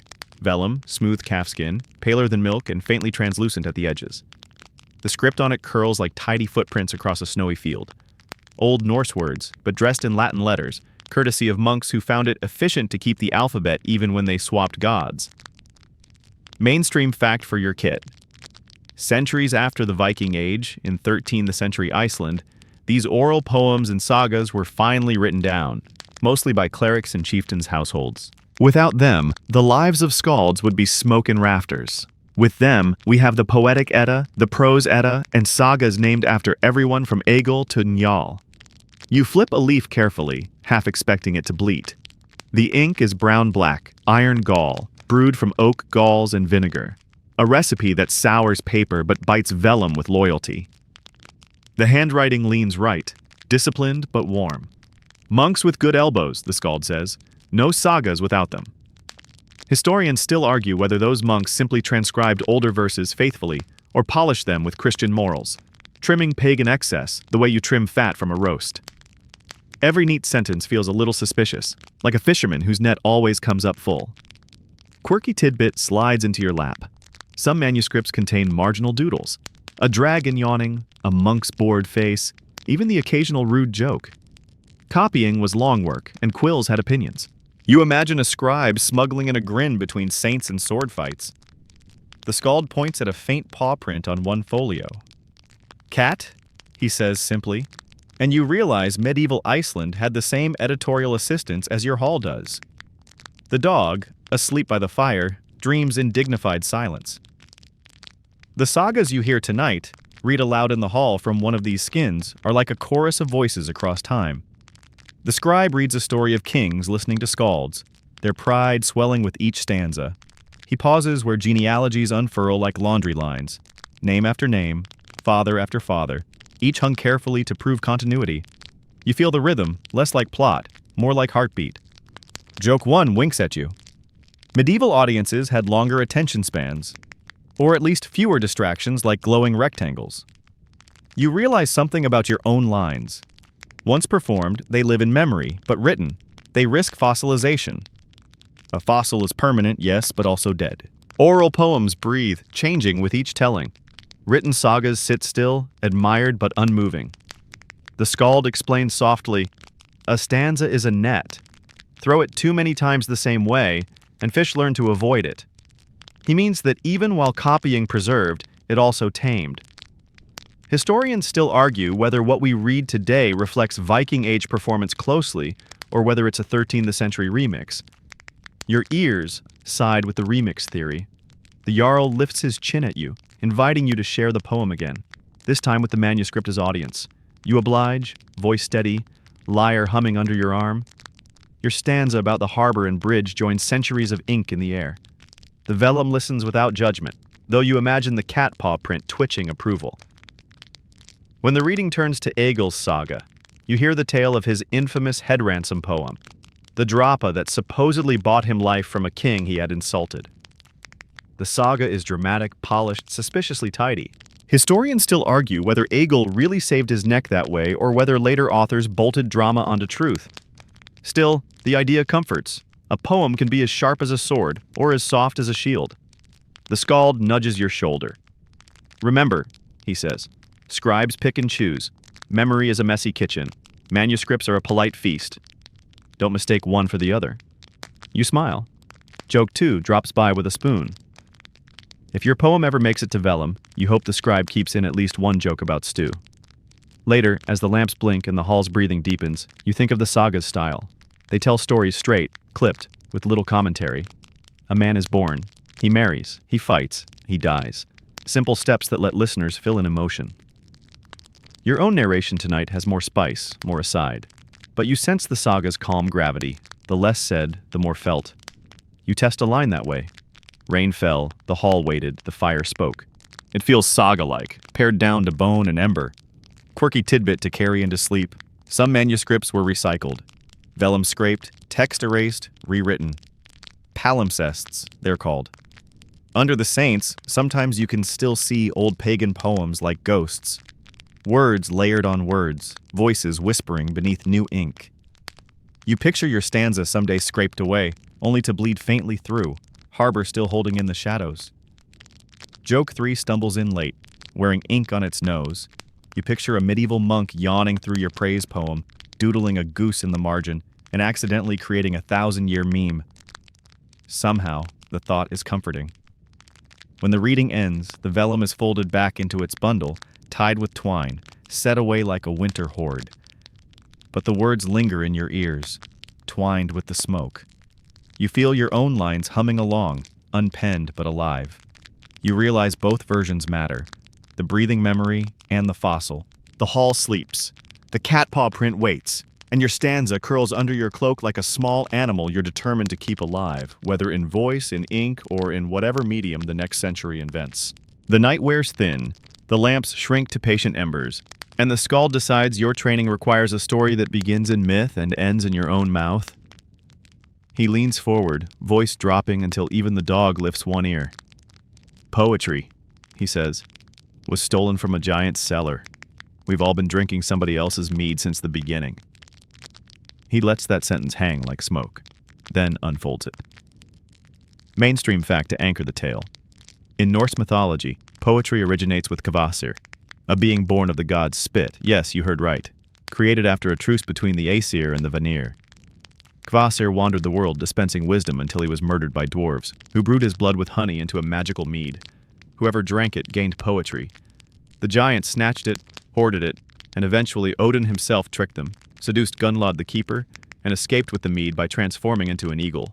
Historians still argue whether this myth reflects the prestige of poetry in elite circles, a ritualized origin story for intoxication and inspiration, or simply the world's most elaborate explanation for why some poems soar and some splat. The skald pours a little mead into your cup, golden and sharp as late sunlight, and says, "There, Kvasir's courage, watered down for beginners. You sip. It is sweet, herbal, warming, the kind of drink that makes your tongue believe in its own eloquence." Joke 1 peeks over the rim of your cup. You suddenly understand why mediocre stanzas get blamed on the Bad Batch. He describes Odin's theft in more detail, the seduction of Gunnlaud, who guarded the mead in a mountain. Some say she offered him 3 nights, some say 3 sips. He took both, drank every drop, and bolted skyward. Giants chased him in eagle shape. Gods waited with vats. Most of the mead he delivered. Some, the sagas add with a wink, spilled from the back during his flight. This became the poetaster's share, the bad verse everyone pretends to admire politely.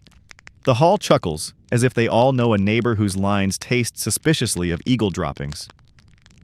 Quirky tidbit. For your collection, archaeologists have found carved stones in Sweden depicting an eagle flight and a figure at a vat, interpreted by many as Odin's mead heist, proof that myth bled into art as much as verse. The skald points to your cup. When you sip, you're sipping from Odin's theft, and from Gunnlaud's kindness, and from the dwarves' mischief. Every stanza is already borrowed. You wonder aloud if that means you should feel guilty. He shrugs. Better poets have felt worse. The Jarl, enjoying this myth as much as his own bridge story, adds his interpretation. It means poetry is dangerous. Drink it and you belong to both Odin and to yourself. Historians still argue whether this myth was originally a ritual charter for drinking feasts, poetry as intoxication in both sense and substance, or a coded reminder that words carry divine risk. You sip again, not sure if the warmth in your chest is alcohol or caution. The skald decides you need to test the myth. He asks you to improvise a stanza as if you've just sipped from Kvasir's cup. The hall leans in. You start too cautiously. Something about storm candles and harbor hold. The mead nudges your courage. You add a line about words dripping like honey into the ears of sleepers. The crowd sighs approval. Joke 2 tips its hat. Clearly, the mead has a PR department working overtime in your veins. Then the skald flips the game. "Now," he says, "make a stanza as if you spilled the mead." You grin, emboldened. "Lines like oars that don't agree," you say. "Kennings tripping over each other like drunk goats. Rhyme sliding off the roof." The hall laughs, the dog sneezes. You've just composed your first intentionally bad verse, and it feels liberating. The skald claps you on the back. "Even eagle droppings feed the grass," he says. "Remember that when a line crashes." He tells you about poets who claimed Odin gave them direct inspiration in dreams. Some said the god's ravens whispered lines in their sleep. Others blamed him when their tongue slipped. Historians still argue whether these dreams were sincere religious visions, literary tropes, or just the brain's way of filing away too much mead. The skald waves it off. If a raven ever sits on your shoulder, listen, but don't let it do your scansion. You notice how the hall listens differently during myth. Their shoulders drop, their bowls cool. Myth isn't just entertainment. It's a lullaby for the grown and weather-beaten. Even the Jarl leans like a boy by the hearth. The skald whispers, "That's the other origin. Myth is the bed poetry sleeps in." You tuck that away with the bone token. Joke 3 sidles in, dripping with honey. You wonder aloud if Odin regretted spilling the Bad Batch. "Of course not," says the skald. "It gave us meetings that end early." The hall laughs softly, the kind of laugh that folds into drowsy silence afterward. You feel your tongue buzzing with the story, your chest warm with borrowed bravery. Poetry, you realize, isn't just a craft of counting stresses. It's a theft you repeat every time you borrow a metaphor, every time you turn a Jarl's bridge into a harbor of stones. You're not creating from nothing, you're drinking from Kvasir's cup, and you'd better do it with both hands. As the hall dims and the mead jug grows lighter, you whisper your refrain once more. Harbor, hold still. Tonight, the harbor is Odin's cup, Gunlaud's kindness, the dwarf's mischief, and your own nervous grin. You set the bone token on your chest as you lie back, feeling its grooves like a miniature ladder. The dog curls beside you. The skald hums a half stanza about ravens and rain, and you dream, not of raids or swords, but of honey-colored words spilling, flying, returning, landing softly on a harbor that will hold until morning. The morning opens with frost crisp enough to make the fjord look like it exhaled glass.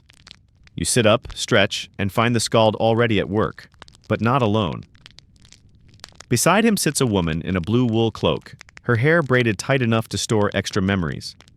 She is carving with a small knife on bone. Careful, precise, humming under her breath. When she looks up, her eyes are the same color as the smoke drifting along the rafters. Skaldkona, the skald says softly. A woman poet. You should learn from her too. Mainstream fact to steady your surprise. Women poets, though fewer in number in surviving sources, did exist in the Norse world. Sagas and anthologies preserve names like Jorunn Skaldmar, whose Sendibiter, the biting message, survives in fragments, and Steinunn Refsdottir, who sparred in verse with Christian missionaries in the 10th century. Most of their lines are shards now, but the edges are sharp enough to prove their presence. Historians still argue whether the scarcity reflects genuine rarity or just the selective preservation of male scribes. Either way, the bones of their stanzas survive, and this morning, one of those voices is sitting across from you. She demonstrates by speaking a verse in clear, measured tones, her voice steady as loom beats. The stanza praises the fjord's quiet generosity, fish, fog, and the way the mountains hold their snow as if saving it for later. Her alliteration catches on FJ sounds, weaving the fjord into fish, fog, and faith. You hear strength without bluster, the kind of verse that doesn't need a spear leaning nearby to feel complete. Joke 1 curls up by the fire. You realize her line is sharper than half your practice stanzas, and she hasn't even broken stride in carving her bone comb. The skald explains that female poets often appeared in sagas not only as ornament, but as advisors, critics, and even verbal duelists. Quirky tidbit. Thorbjorg Littlevolva, a prophetess, appears in Eric's saga Rauda, performing ritual chants with a staff and a circle of women singers. While not labeled a skaldkona outright, her performance reminds everyone that women's voices in ritual and verse carried authority. The woman across from you nods at that name and murmurs, "Our words can steer, same as oars." She offers to test you. "Insult me," she says, smiling, and the hall perks up like it's waiting for round 2 of flyting. You hesitate. Laws against nid are one thing, but insulting a stranger feels like poking a sleeping bear. She spares you. She begins, "You count syllables as if they were sheep, but every time one jumps, you forget whether you're awake." Laughter rises. You blush. She delivers it not cruelly, but like a sparring partner offering an opening. You try to respond, "Your words are sharp as fish bones, but even fish bones bend in soup." She smiles, acknowledging your effort, but also the clumsy rhyme. Historians still argue whether women's poetry in sagas was performed in actual assemblies or inserted by later authors to heighten drama. But here, the hall listens with equal gravity. When she recites another stanza, a praise poem to her dead father, the fire softens its crackle. She speaks of his ship, foam runner of fjords, now resting under turf. The refrain she adds is not boastful, but tender. Snow falls, names remain. You feel the difference in your bones.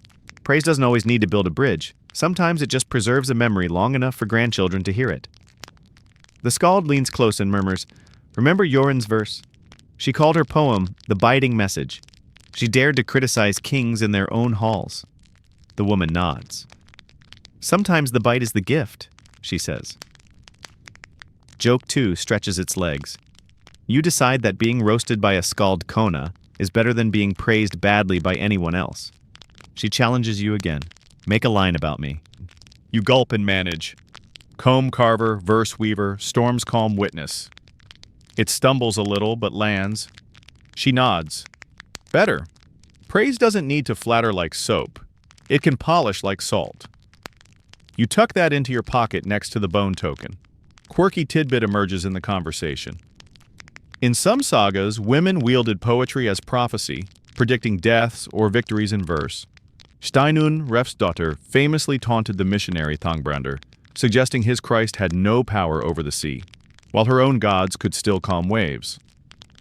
Her stanza survives in fragments, a tiny window into a woman's theological trash talk. The woman before you quotes Steinunn with relish, then laughs at the missionary's probable discomfort. Historians still argue whether these preserved stanzas were actually composed by the women named or attributed to them later for narrative color. The skald shrugs. "Does it matter?" he asks. "The point is, their voices echo." The woman nods, satisfied. She shares a final verse, improvised on the spot. It's about you, your nervous hand tapping the bone token, your cautious refrains, your harbor metaphor that the Jarl liked so much. She calls you harbor dreamer and says your words already float even when your feet still stumble. The hall laughs kindly. Even the dog sighs in agreement. Joke 3 sneaks in wearing a grin. You decide to add "flattered by better poets" to your resume, right under accidental flighter of weather. When she leaves, her blue cloak gathers frost at the edges like a quiet signature. She walks out into the pale day with the confidence of someone whose words already walk beside her. The skald pats your shoulder. "Skaldkanur remind us," he says, "that poetry is not a man's monopoly. Verse belongs to whoever catches it." You watch her disappear into the white, and the thought settles into your chest like a line you'll repeat. Snow falls, names remain. You whisper your refrain, "Harbor, hold still," and realize tonight the harbor is large enough to hold her verses too.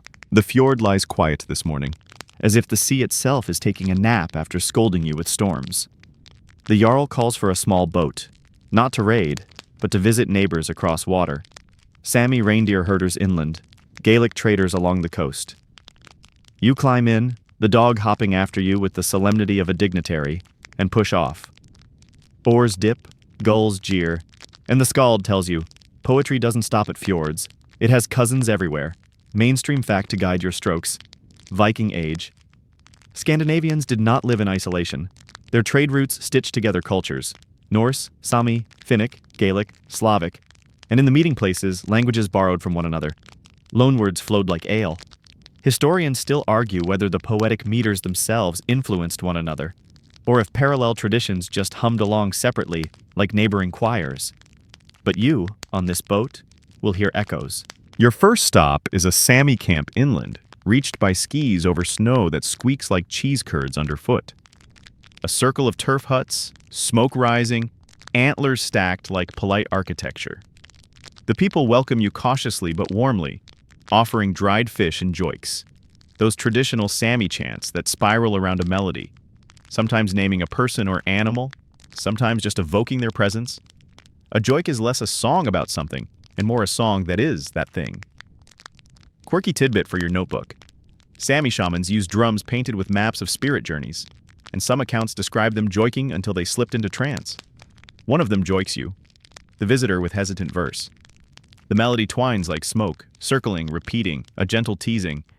You laugh, but softly because it feels less like performance and more like being sketched in sound. You try a stanza back. Snow's child sings circles, harbor of reindeer hooves. They smile, amused at your stiff delivery, but they nod. Poetry, you realize, is a passport stamped with rhythm. Joke 1 winks. The dog tries a joik 2 by sneezing on beat and earns applause. Back on the coast, the boat heads westward to meet Gaelic traders. Their speech lilts, vowels rolling like waves too eager to crash. They tell you of the Feely, Irish, and Scottish poet-seers who kept genealogies and laws, much like your law speaker, but wrapped them in elaborate syllabic verse. Mainstream fact, the Gaelic Feely practiced strict meters, den derech, where rhyme, alliteration, and syllable counts locked together tighter than a chest lid, and they ranked in high prestige, sometimes rivaling kings. You hear one recite, a stanza praising cattle, land, and kin. It rings formal, polished, different from your Norse drottkvatt, but the family resemblance is there. Ornament, praise, wit. Historians still argue whether Norse poets borrowed tricks from Feely during their stays in Ireland and Scotland, or whether the overlap comes from deep Indo-European roots. Either way, the kinship feels undeniable as the cadence sets your toes tapping. Quirky tidbit. One Irish tale claims that a poet's satire could raise blisters on the face of the target, an insult so potent it left visible shame. The Gaelic trader laughs when he says it, but adds, "Even kings feared our verse." You believe him. After all, your own law speaker treated a stanza like evidence. Words across cultures bruise in different shapes. As evening falls, you dock at a settlement where tongues tangle. Norse, Sami, Gaelic, even a smattering of Slavic from traders who've followed the rivers north. Around the fire, each group contributes a fragment. A Sami joik hums under the crackle. A Gaelic verse climbs like ivy. Your Norse refrain drops anchor. You test a hybrid stanza. Sea-steeds sail west, reindeer snow road east, harbor holds both. They clap politely, even if the syllables wobble like a drunk goat. Joke 2 chuckles. Congratulations, you've invented multicultural karaoke. The skald leans close, his breath smelling of smoked fish. Remember this, he says. Borders blur, but songs carry maps. When you trade verse, you trade trust. He tells of Norse mercenaries in Gaelic lands learning local meters, of Sami charms whispered into Norse ears, of kennings sneaking across languages like foxes stealing hens. Historians still argue how much of skaldic density owes a debt to these contacts, or whether the Norse just enjoyed tying knots in their own ropes. You decide it doesn't matter. The knots hold. On the way back, the stars finally show, crisp as frost. The Sami joiker's melody still loops in your head, circling. The Gaelic rhyme still hums, neat and square. Your own refrain answers, "Harbor, hold still." Joke 3 grins from the prow. You realize your brain is now a crowded longhouse, where Sami spirits, Gaelic cattle, and Norse harbors all argue over stew. You don't mind. It feels like a good feast. By the time your boat noses home, the hall lamps blink awake in the distance. You step ashore, pouch heavier with borrowed words. Tonight, your stanza will taste a little different, spiced with joik circles and Gaelic rhymes. The dog trots beside you, humming badly. And you know the harbor is bigger now. Bigger, but still holding. You wake to the smell of bread steaming in the hearth. Flat loaves browned by coals, their edges curling like sails. The hall is humming, not with poetry, but with something heavier, debate. On one side, a carved Thor's hammer pendant gleams at a woman's throat. On the other, a wooden cross dangles from a young trader's neck. Both symbols rest easily in the same firelight, but you feel the tension like two strings tuned just slightly apart. The skald leans in. Conversion, he says, makes poets nervous. It gives us new saints to praise and old gods we aren't ready to abandon. Mainstream fact to anchor your ears. In the late 10th and early 11th centuries, Norway and Iceland bent toward Christianity under pressure from kings, merchants, and missionaries. Iceland formally adopted the faith at the Althingi around the year 1000, but with compromise. Pagan practices allowed quietly at home, Christianity in public. Historians still argue whether this was a sudden top-down shift or a gradual layering, one god's feast placed beside another's. Either way, poetry felt the change in its bones. The skald recalls how once every poem could safely invoke Odin as mead-giver, Thor as protector, Freya as tear-shedding goddess of gold. Now some jarls want saints woven in, Christ compared to a kingly warrior, Mary praised as a gentle harbor. You try a line, harbor of Christ's grace, shield of mercy. It tastes strange but not unpleasant. The hall murmurs, the crosswearers nod. Yet one old man grunts, fingering his hammer. And Thor? He asks, shall we forget who kept the giants at bay? Quirky tidbit slips in like a small cat. Archaeologists in Scandinavia have found pendants shaped as both hammers and crosses, sometimes deliberately ambiguous, as if one piece of jewelry could cover both bases depending on who was looking. The jarl himself wears such a piece tonight. Thor's hammer carved one way, a cross if you tilt it. Merchants count both, he says with a grin. Why not poets? You test a stanza balancing both. Harbor of ring-giver's Christ, shield of Thor's storm hand. The skald raises his eyebrows, not disapproving, just wary. Historians still argue whether kennings that invoked pagan gods continued to be used after conversion out of sheer habit, or whether poets deliberately shifted metaphors to saints. Some sagas show both side by side, like neighbors unwilling to evict each other from the same bench. The hall listens as the skald performs a praise poem for the jarl that threads the line.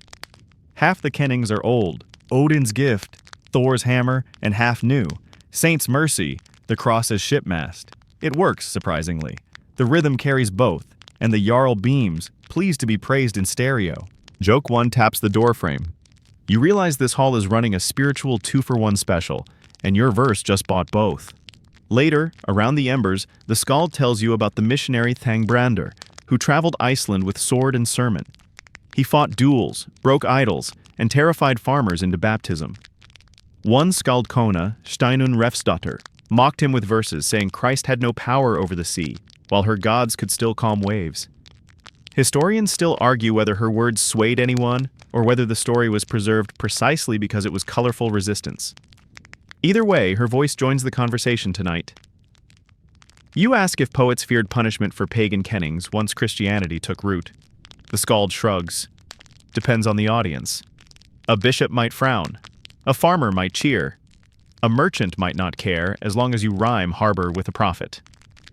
Joke 2 waves its spoon. You imagine a medieval Yelp review. 5 stars for rhyme, -1 for heresy. The dog shifts in its sleep, dreaming, perhaps, of a world where ravens and doves argue politely over stew scraps. You think of your refrain, harbor, hold still. Tonight, the harbor feels like a compromise, a place where both hammer and cross can moor, neither sinking the other. Quirky tidbit, slipped in gently. Some of the earliest Christian poetry in Old Norse compares Christ's crucifixion to battle, a warrior hanging on the gallows tree like Odin on Yggdrasil. The blending is seamless, eerie, and oddly soothing. The skald hums a fragment in that style, and you feel the old and new braiding tighter than your tongue expected. Joke 3 tiptoes in with incense. You imagine the gods themselves in the rafters, nodding politely at each other like awkward neighbors at a feast. Thor grumbles about ale, Christ blesses the bread, Freya admires the cats, and everyone decides not to bring up politics. By the time the lamps gutter, you realize the hall has chosen its path, not to erase, but to layer. Your stanza tomorrow may name Christ, or Thor, or both, depending on the jarl's mood and the weather's opinion. Either way, the harbor holds. The silver arm ring on the table glimmers under both signs, and you drift towards sleep thinking that poetry, like ships, sails best when it knows how to tack with the wind. The jarl calls for travelers at dawn. Traders bound east with bundles of furs and amber, a few wiry men with axes and the look of mercenaries who would rather be paid in Byzantium than in barley. You join them, arm ring on your wrist, pouch jingling faintly, verse in your throat. The dog follows to the pier, sniffs the ship, decides it is not sufficiently domestic, and returns to the hall. The skald waves from the shore. "Bring me back a line from every wall," he says. You nod, and the ship's sail, striped red and cream, drinks the morning wind. Mainstream fact to hold while the sea rocks you like a sleepy cradle. Norse traders and warriors traveled eastward along the great rivers, Neva, Volkhov, Dnieper, reaching as far as Novgorod, Kiev, and Constantinople. They were called Varangians, part merchant, part mercenary, part tourist with very sharp souvenirs. The Byzantines eventually hired them as the Varangian Guard, an elite unit known both for loyalty and for the alarming size of their axes. Historians still argue whether the sagas exaggerate their exploits or if half of northern Europe really did take seasonal jobs guarding emperors. Either way, your verse is sailing east with them. At Novgorod, the air smells of tar, pine, and unfamiliar spices. Markets sprawl along wooden planks. You hear tongues you don't know, Slavic, Finnic, even scraps of Greek. A trader from Gotland demonstrates how to weigh silver against little bronze weights shaped like ducks and lions. Quirky tidbit, archaeologists really have found such animal-shaped weights. Proof that even math liked a little whimsy. You tuck that into your stanza pocket. Joke 1 winks. You wonder if anyone ever complained about being shortchanged by half a duck. You recite a quick praise verse for your hosts, calling their river a silver road and their market a tongue harbor. They grin, toss you dried fish, and repeat your line back with their accent bending it into a new rhythm. You realize poetry is a currency lighter than silver, but no less spendable. Down the river, you reach Kiev, where the churches already gleam with domes and bells hammer the air. A local chieftain, part Slavic, part Norse by ancestry, requests a verse.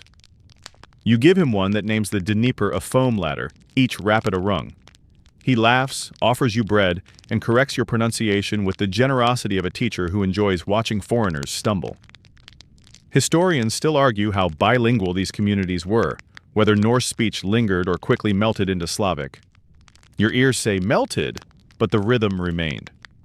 Farther south, after weeks of rowing and hauling ships around rapids, you see Constantinople's walls rising like cliffs carved by giants.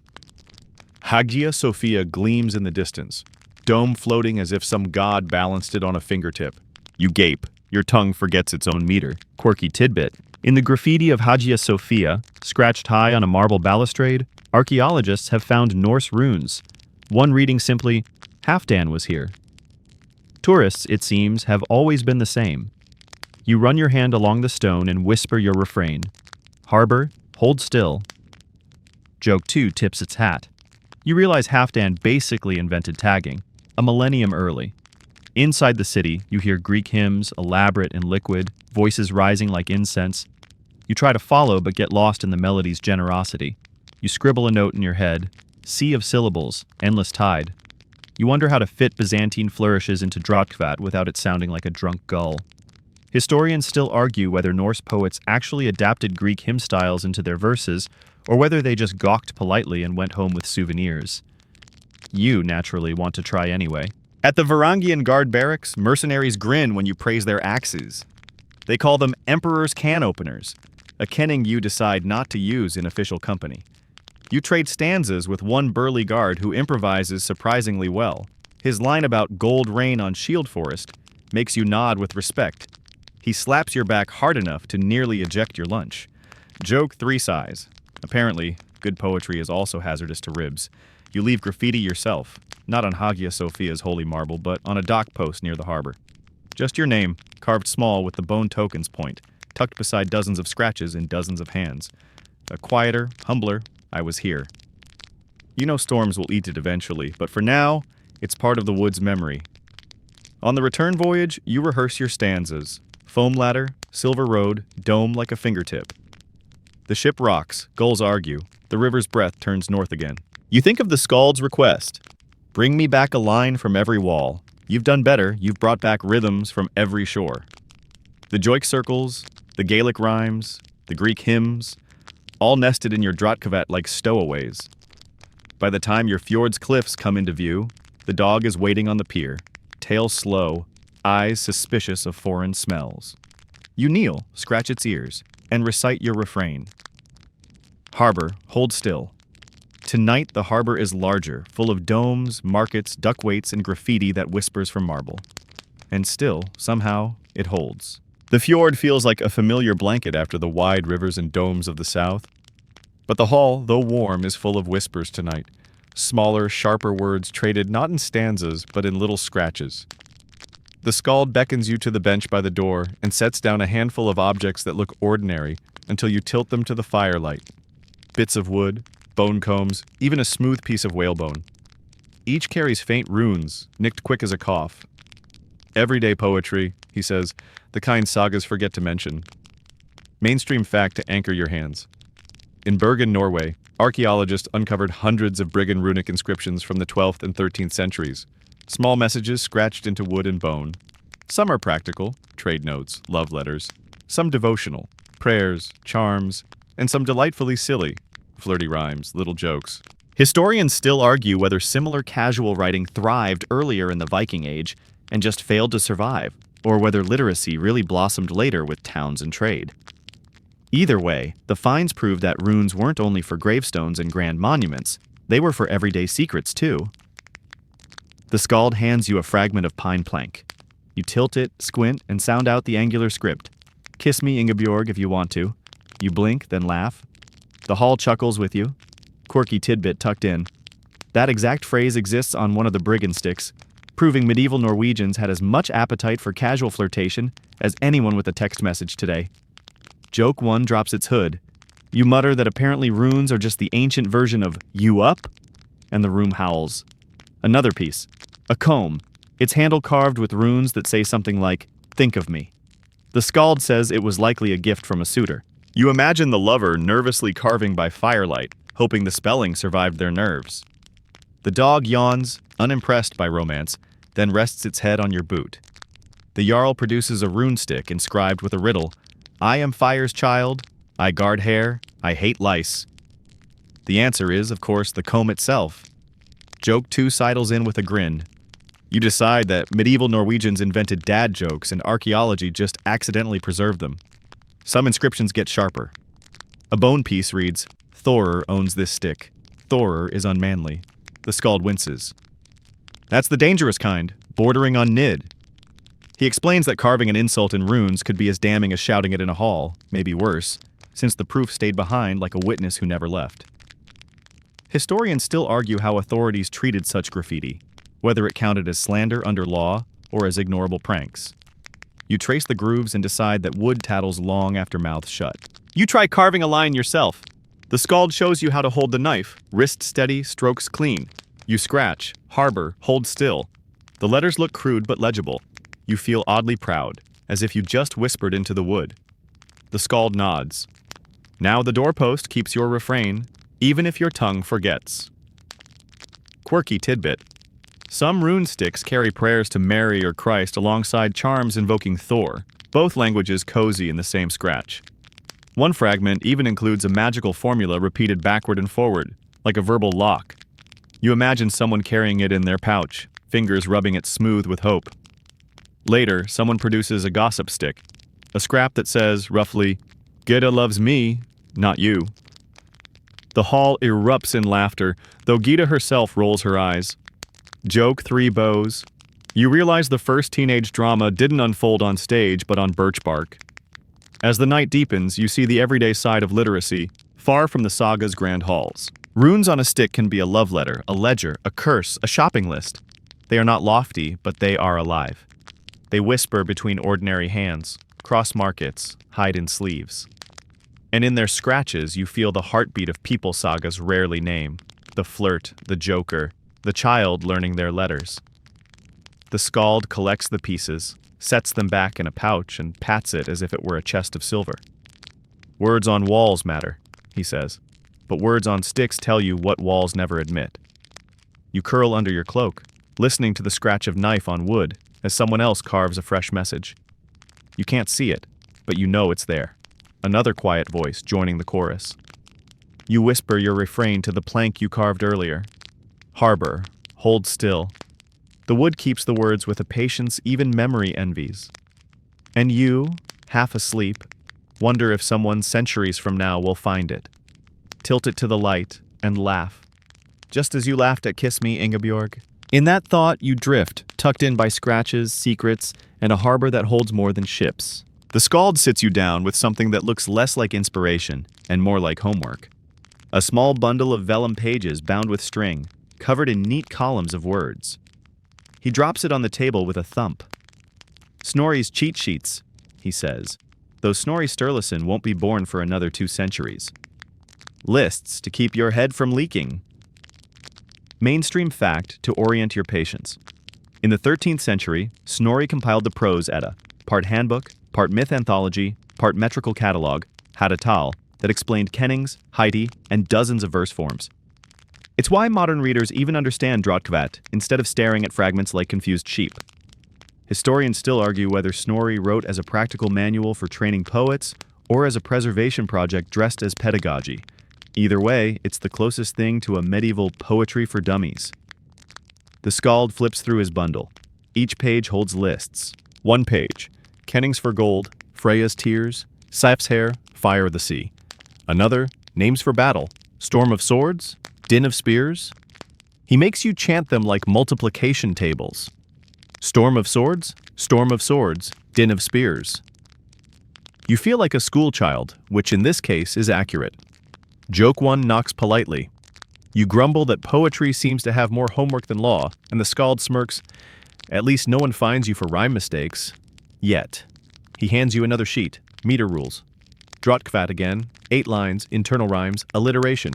Beneath it, looser meters, fornirdislag, the old story meter, common in Eddic poems like Voluspa, simpler, steadier, easier to breathe. You try a stanza in fornirdislag. 4 stresses, short lines, freer rhyme. It feels like walking without armor, light and honest. The skald nods. Every hall favors a different gait.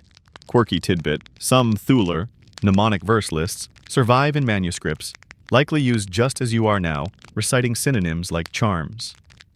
One list contains over 100 names for Odin, many of them obscure enough to stump even scholars today.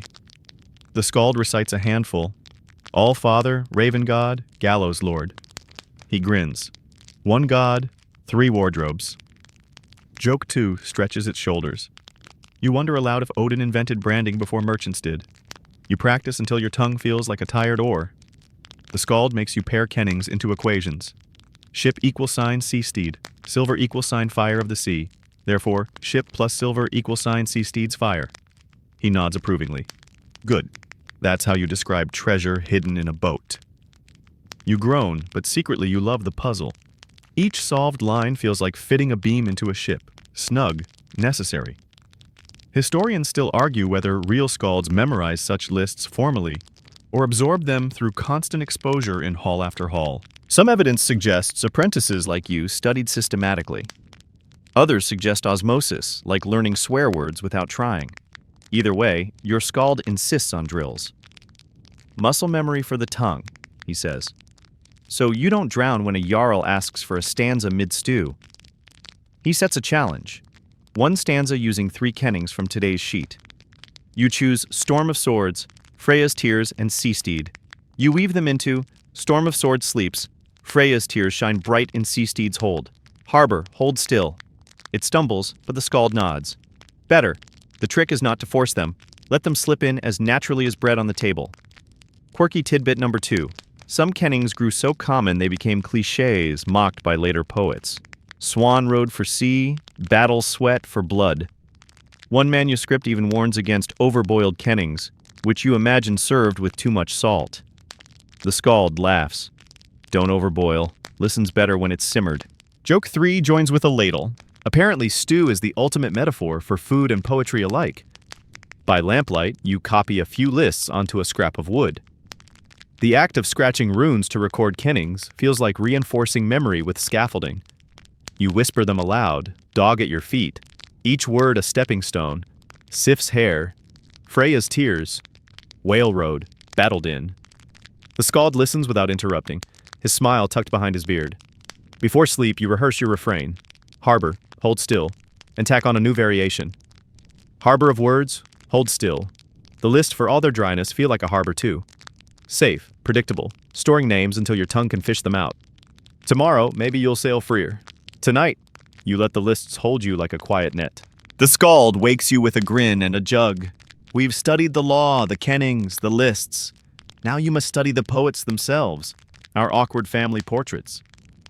He pours you a mug of thin ale and settles in like a man about to gossip about cousins. The hall perks up. Even the dog sits straighter, tail thumping, because nothing smells better than other people's reputations. Mainstream fact to steady your ears. Many named skalds survive in sagas and chronicles, not just Egil Skallagrimson, though he tends to steal the limelight with his axe, his tantrums, and his endless supply of verses.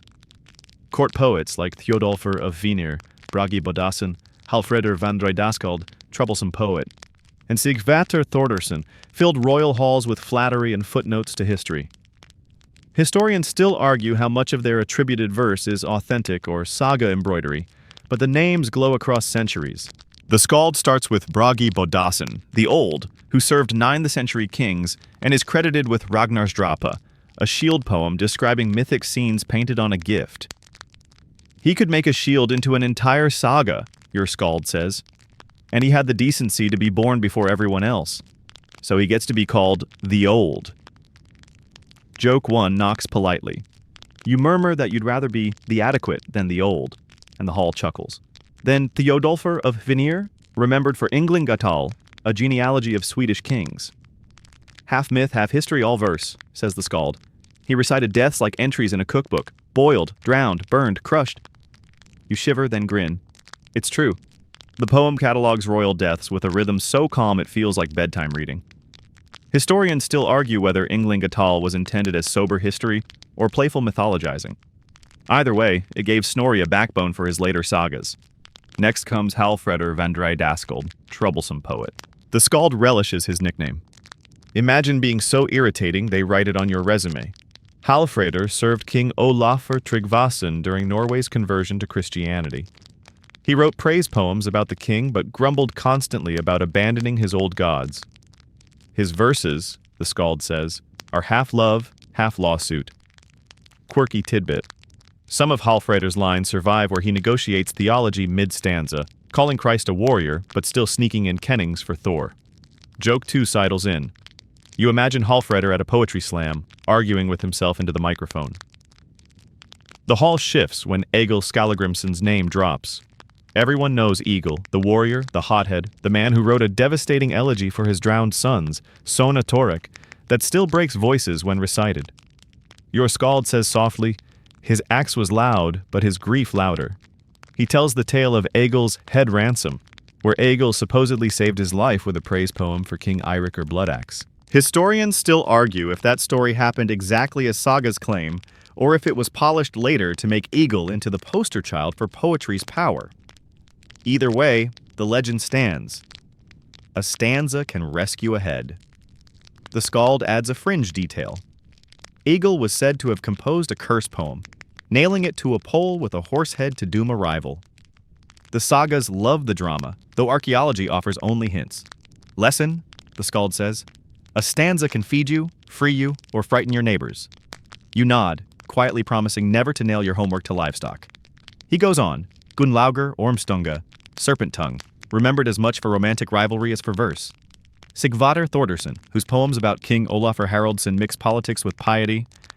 Einar Skallaglam, whose nickname means tinkle scales, perhaps for carrying a weight set, perhaps for composing verses that jangled. Quirky tidbit.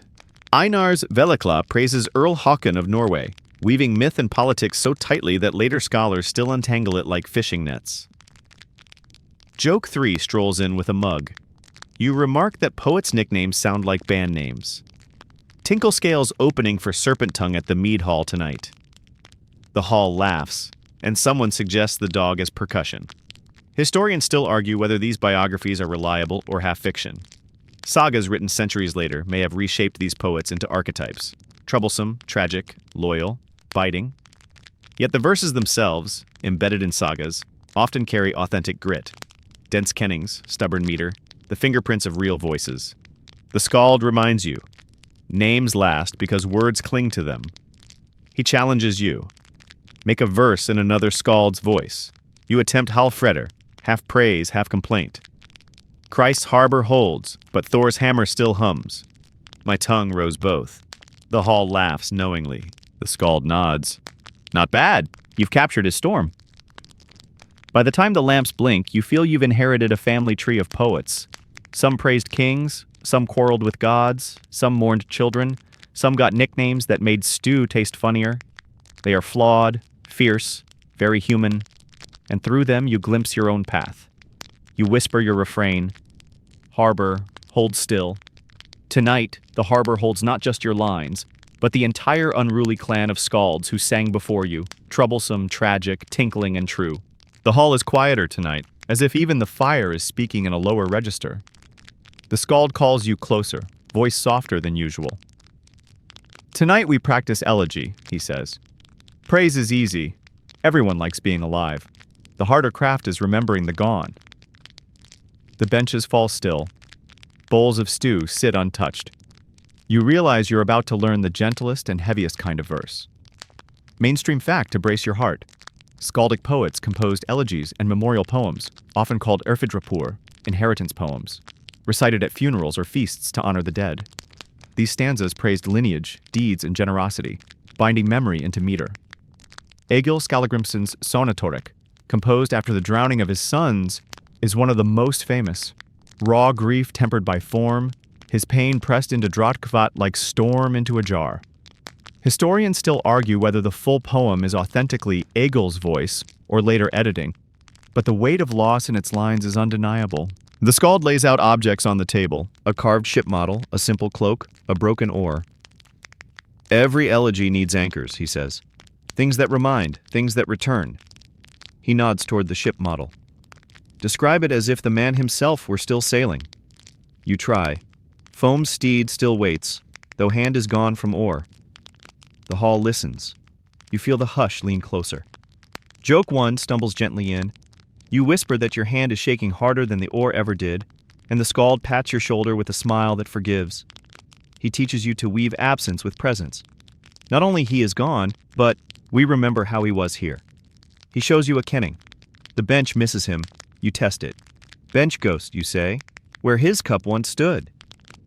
The hall sighs, some with eyes shining. Quirky tidbit for your pocket.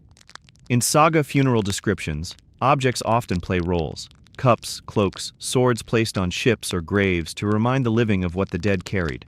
Poetry echoes the ritual, turning benches and ships into characters in memory. Someone mentions a neighbor buried last winter. His widow sits at the far end, eyes shadowed but dry. The skald suggests you honor him. Your chest tightens, but you stand. You recite slowly, river's rope now still, stone moors his name. Harbor, hold still. The refrain lands with more weight than usual, less like flattery, more like prayer. The widow nods once, firmly, as if your words helped steady her breath. Historians still argue whether refrains in Drapur were used in elegies as consistently as in praise poems, but tonight, the repetition feels necessary, like a heartbeat for those who have lost theirs. The skald reminds you of ship burials, grand funerals where leaders were set adrift or interred with boats. He sketches a line. Sea carried him once, earth carries him now. You try to mimic it, adding, mast now roots, sail now sky. The hall murmurs approval. Joke 2 walks in softly. You add that the only thing he forgot to bring was stew, and the cook chuckles through damp eyes. Quirky tidbit. Archaeological finds like the Oseberg and Gokstad ships, buried with women and men of high status, show how central ships were to both life and death. Grave goods included sledges, animals, even wagons, practical and symbolic cargo for the afterlife. Poets mirrored this in verse, listing gifts, tools, or deeds, turning inventory into memory. You fold that lesson into your lines. Her cloak still warms, though she walks elsewhere. The skald tells you of Egil's Sonatoric, how he raged against the sea for stealing his sons, how he confessed the limits of his words. Even the best stumble when grief grips, he says. But stumble in verse, and the stumble itself becomes the line. Historians still argue whether Egil truly composed in the rawness of mourning, or whether sagas polished it later for drama. Either way, the cracks in his stanzas feel human, like breath hitching. You test your own. You recall the berry cloak brother, ridiculous in his optimism. You imagine him gone, cloak folded on a bench. Your stanza, berry bright cloth, now folded like dusk. Harbor, hold still. The hall laughs softly at the memory, then sighs at the image. You see how humor and grief mingle, how remembering laughter honors the dead as much as tears. Joke 3 bows gently. You mutter that at least death cannot take fashion mistakes, and the widow of the winter-buried man actually smiles. As the fire sinks lower, the skald explains the purpose. An elegy doesn't fix loss. It steadies those still rowing. It tells them the boat is lighter because someone left, but it still floats. You whisper your refrain again, softer. Harbor, hold still. Tonight it is not a boast, nor even a prayer. It is a request to memory itself. The hall settles into silence, bowls untouched, eyes half closed. You feel you've crossed another threshold. Praise builds, flyting teases, law argues, but elegy comforts. You lie down by the dog who sighs in sleep, and you imagine ships at rest under turf, benches missing their weight, refrains hanging in the rafters like smoke that refuses to leave. And you know, with the calm ache of understanding, that poetry's gentlest task is not to shout the living into greatness, but to whisper the gone into staying a little longer. The hall is drowsy, lamps low, and the skald brings you to the hearth one last time. He sets the bone token between you, its grooves shining faintly in the glow, and says, "Now we speak of why we speak at all." His voice has softened, less teacher, more fellow traveler. Around you, the benches murmur with half-dreamers, the dog sighs like a tide, and you realize the lesson is not about kennings or law or praise, it's about what remains when the fire sinks. Mainstream fact to steady your last stretch, poetry in the Viking world was more than entertainment. It bound oaths, testified in law, cemented reputation, and carried memory across generations. Without poets, leaders were just names that could vanish with the next storm. With poets, they became stories, and stories last longer than bone or silver. Historians still argue whether skalds saw themselves primarily as historians, propagandists, or entertainers. Likely, they were all three. Scribes of memory with tongues for weapons. The skald pours you mead. No ceremony, just a cup slid across the table. He toasts to what survives. You sip, warm honey rolling down like a promise. He says, when the roof fails and stone crumbles and vellum burns, words still travel mouth to mouth. That's why you count stresses with bone. That's why you hide kennings in lines. You're teaching memory how to walk. He points to the silver arm ring on your wrist. That, he says, will be melted someday. But your harbor line, if it keeps being sung, outlives the silver. You trace the grooves of the bone token and understand. Joke 1 nudges your ribs. You mutter that if archaeologists ever find the bone, they'll think you were just a very obsessive knucklebone gambler. The skald chuckles. Good. Let them wonder. He reminds you of the travels. Sami yoiks circling like smoke. Gaelic rhymes clicking like locks. Byzantine hymns flooding like domes of sound. Every tongue drinks the mead, he says. Every voice leaves a mark. You think of Halfdan's graffiti in Hagia Sophia, of scratched runesticks whispering "Kiss me," Ingeborg of Eagle's Storm of Grief, of Joran's biting message, of your own awkward flyting that made even the dog laugh. Memory, messy as stew, holds it all. Quirky tidbit to pocket before sleep. Scholars note how often skaldic verse uses the metaphor of weaving. Threads, looms, warp, weft. Poetry is cloth, binding scraps into something warm. The skald nods to the red wool square you still carry. See, he says, your lines are weaving too. He sets you a final task. Make a stanza, not for the jarl, not for law, not for grief. Make one for the act itself. You breathe, count, and say, Wordnet holds night, harbor of breath and bone, fire hums, heart waits, harbor holds still.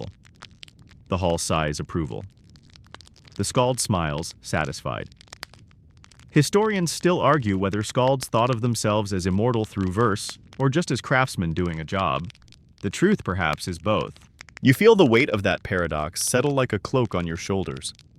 Joke 2 pats your back. You decide immortality is less about fame and more about making sure someone still remembers your jokes about stew.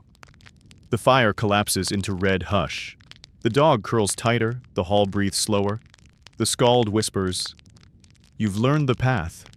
Not every step, but enough to walk." He closes your hand around the bone token, as if passing you both inheritance and lullaby. You lie back, silver arm ring cool against your skin, words nesting in your chest. The harbor feels very near now. Lamp glow, breath rhythm, memories tied. You whisper your refrain one last time. Harbor, hold still. And in the silence that follows, it does. And now, as the lamps gutter low and the rafters stop creaking, you let the story fade into something softer. You picture the fjord outside, not restless, not demanding, just breathing like a great animal at rest. The longhouse has grown weightless, its beams and benches dissolving into the gentle rhythm of your breath. Even the silver arm ring seems less like metal and more like moonlight curled around your wrist. Every sound grows slower, stretched, softened. The dog's sigh, the fire's last crackle, the memory of rain turned to mist. The skald's voice, so full of instructions and challenges, quiets to a hum, then a whisper, then nothing at all. What remains are the words you carry inside, little boats of syllables, tiny lanterns that float across the dark and never sink. You realize you don't need to remember every rule, every kenning, every genealogy. What matters is the feeling. The way verse steadied grief, the way a refrain anchored the law, the way a playful insult turned into laughter. Poetry isn't a burden, it's a harbor. Always waiting, always holding.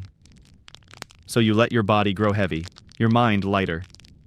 The bone token in your hand is just your pulse, steady even, guiding you deeper. Each breath is a tide, in and out, carrying you farther from the day. Each heartbeat is a drum, slow and certain, marking safe passage. The harbor is here. It has always been here. The waves outside are only whispers. The longhouse is only warmth. The night is only a lullaby. And you are only drifting, safe, steady, carried on words toward sleep. Sweet dreams.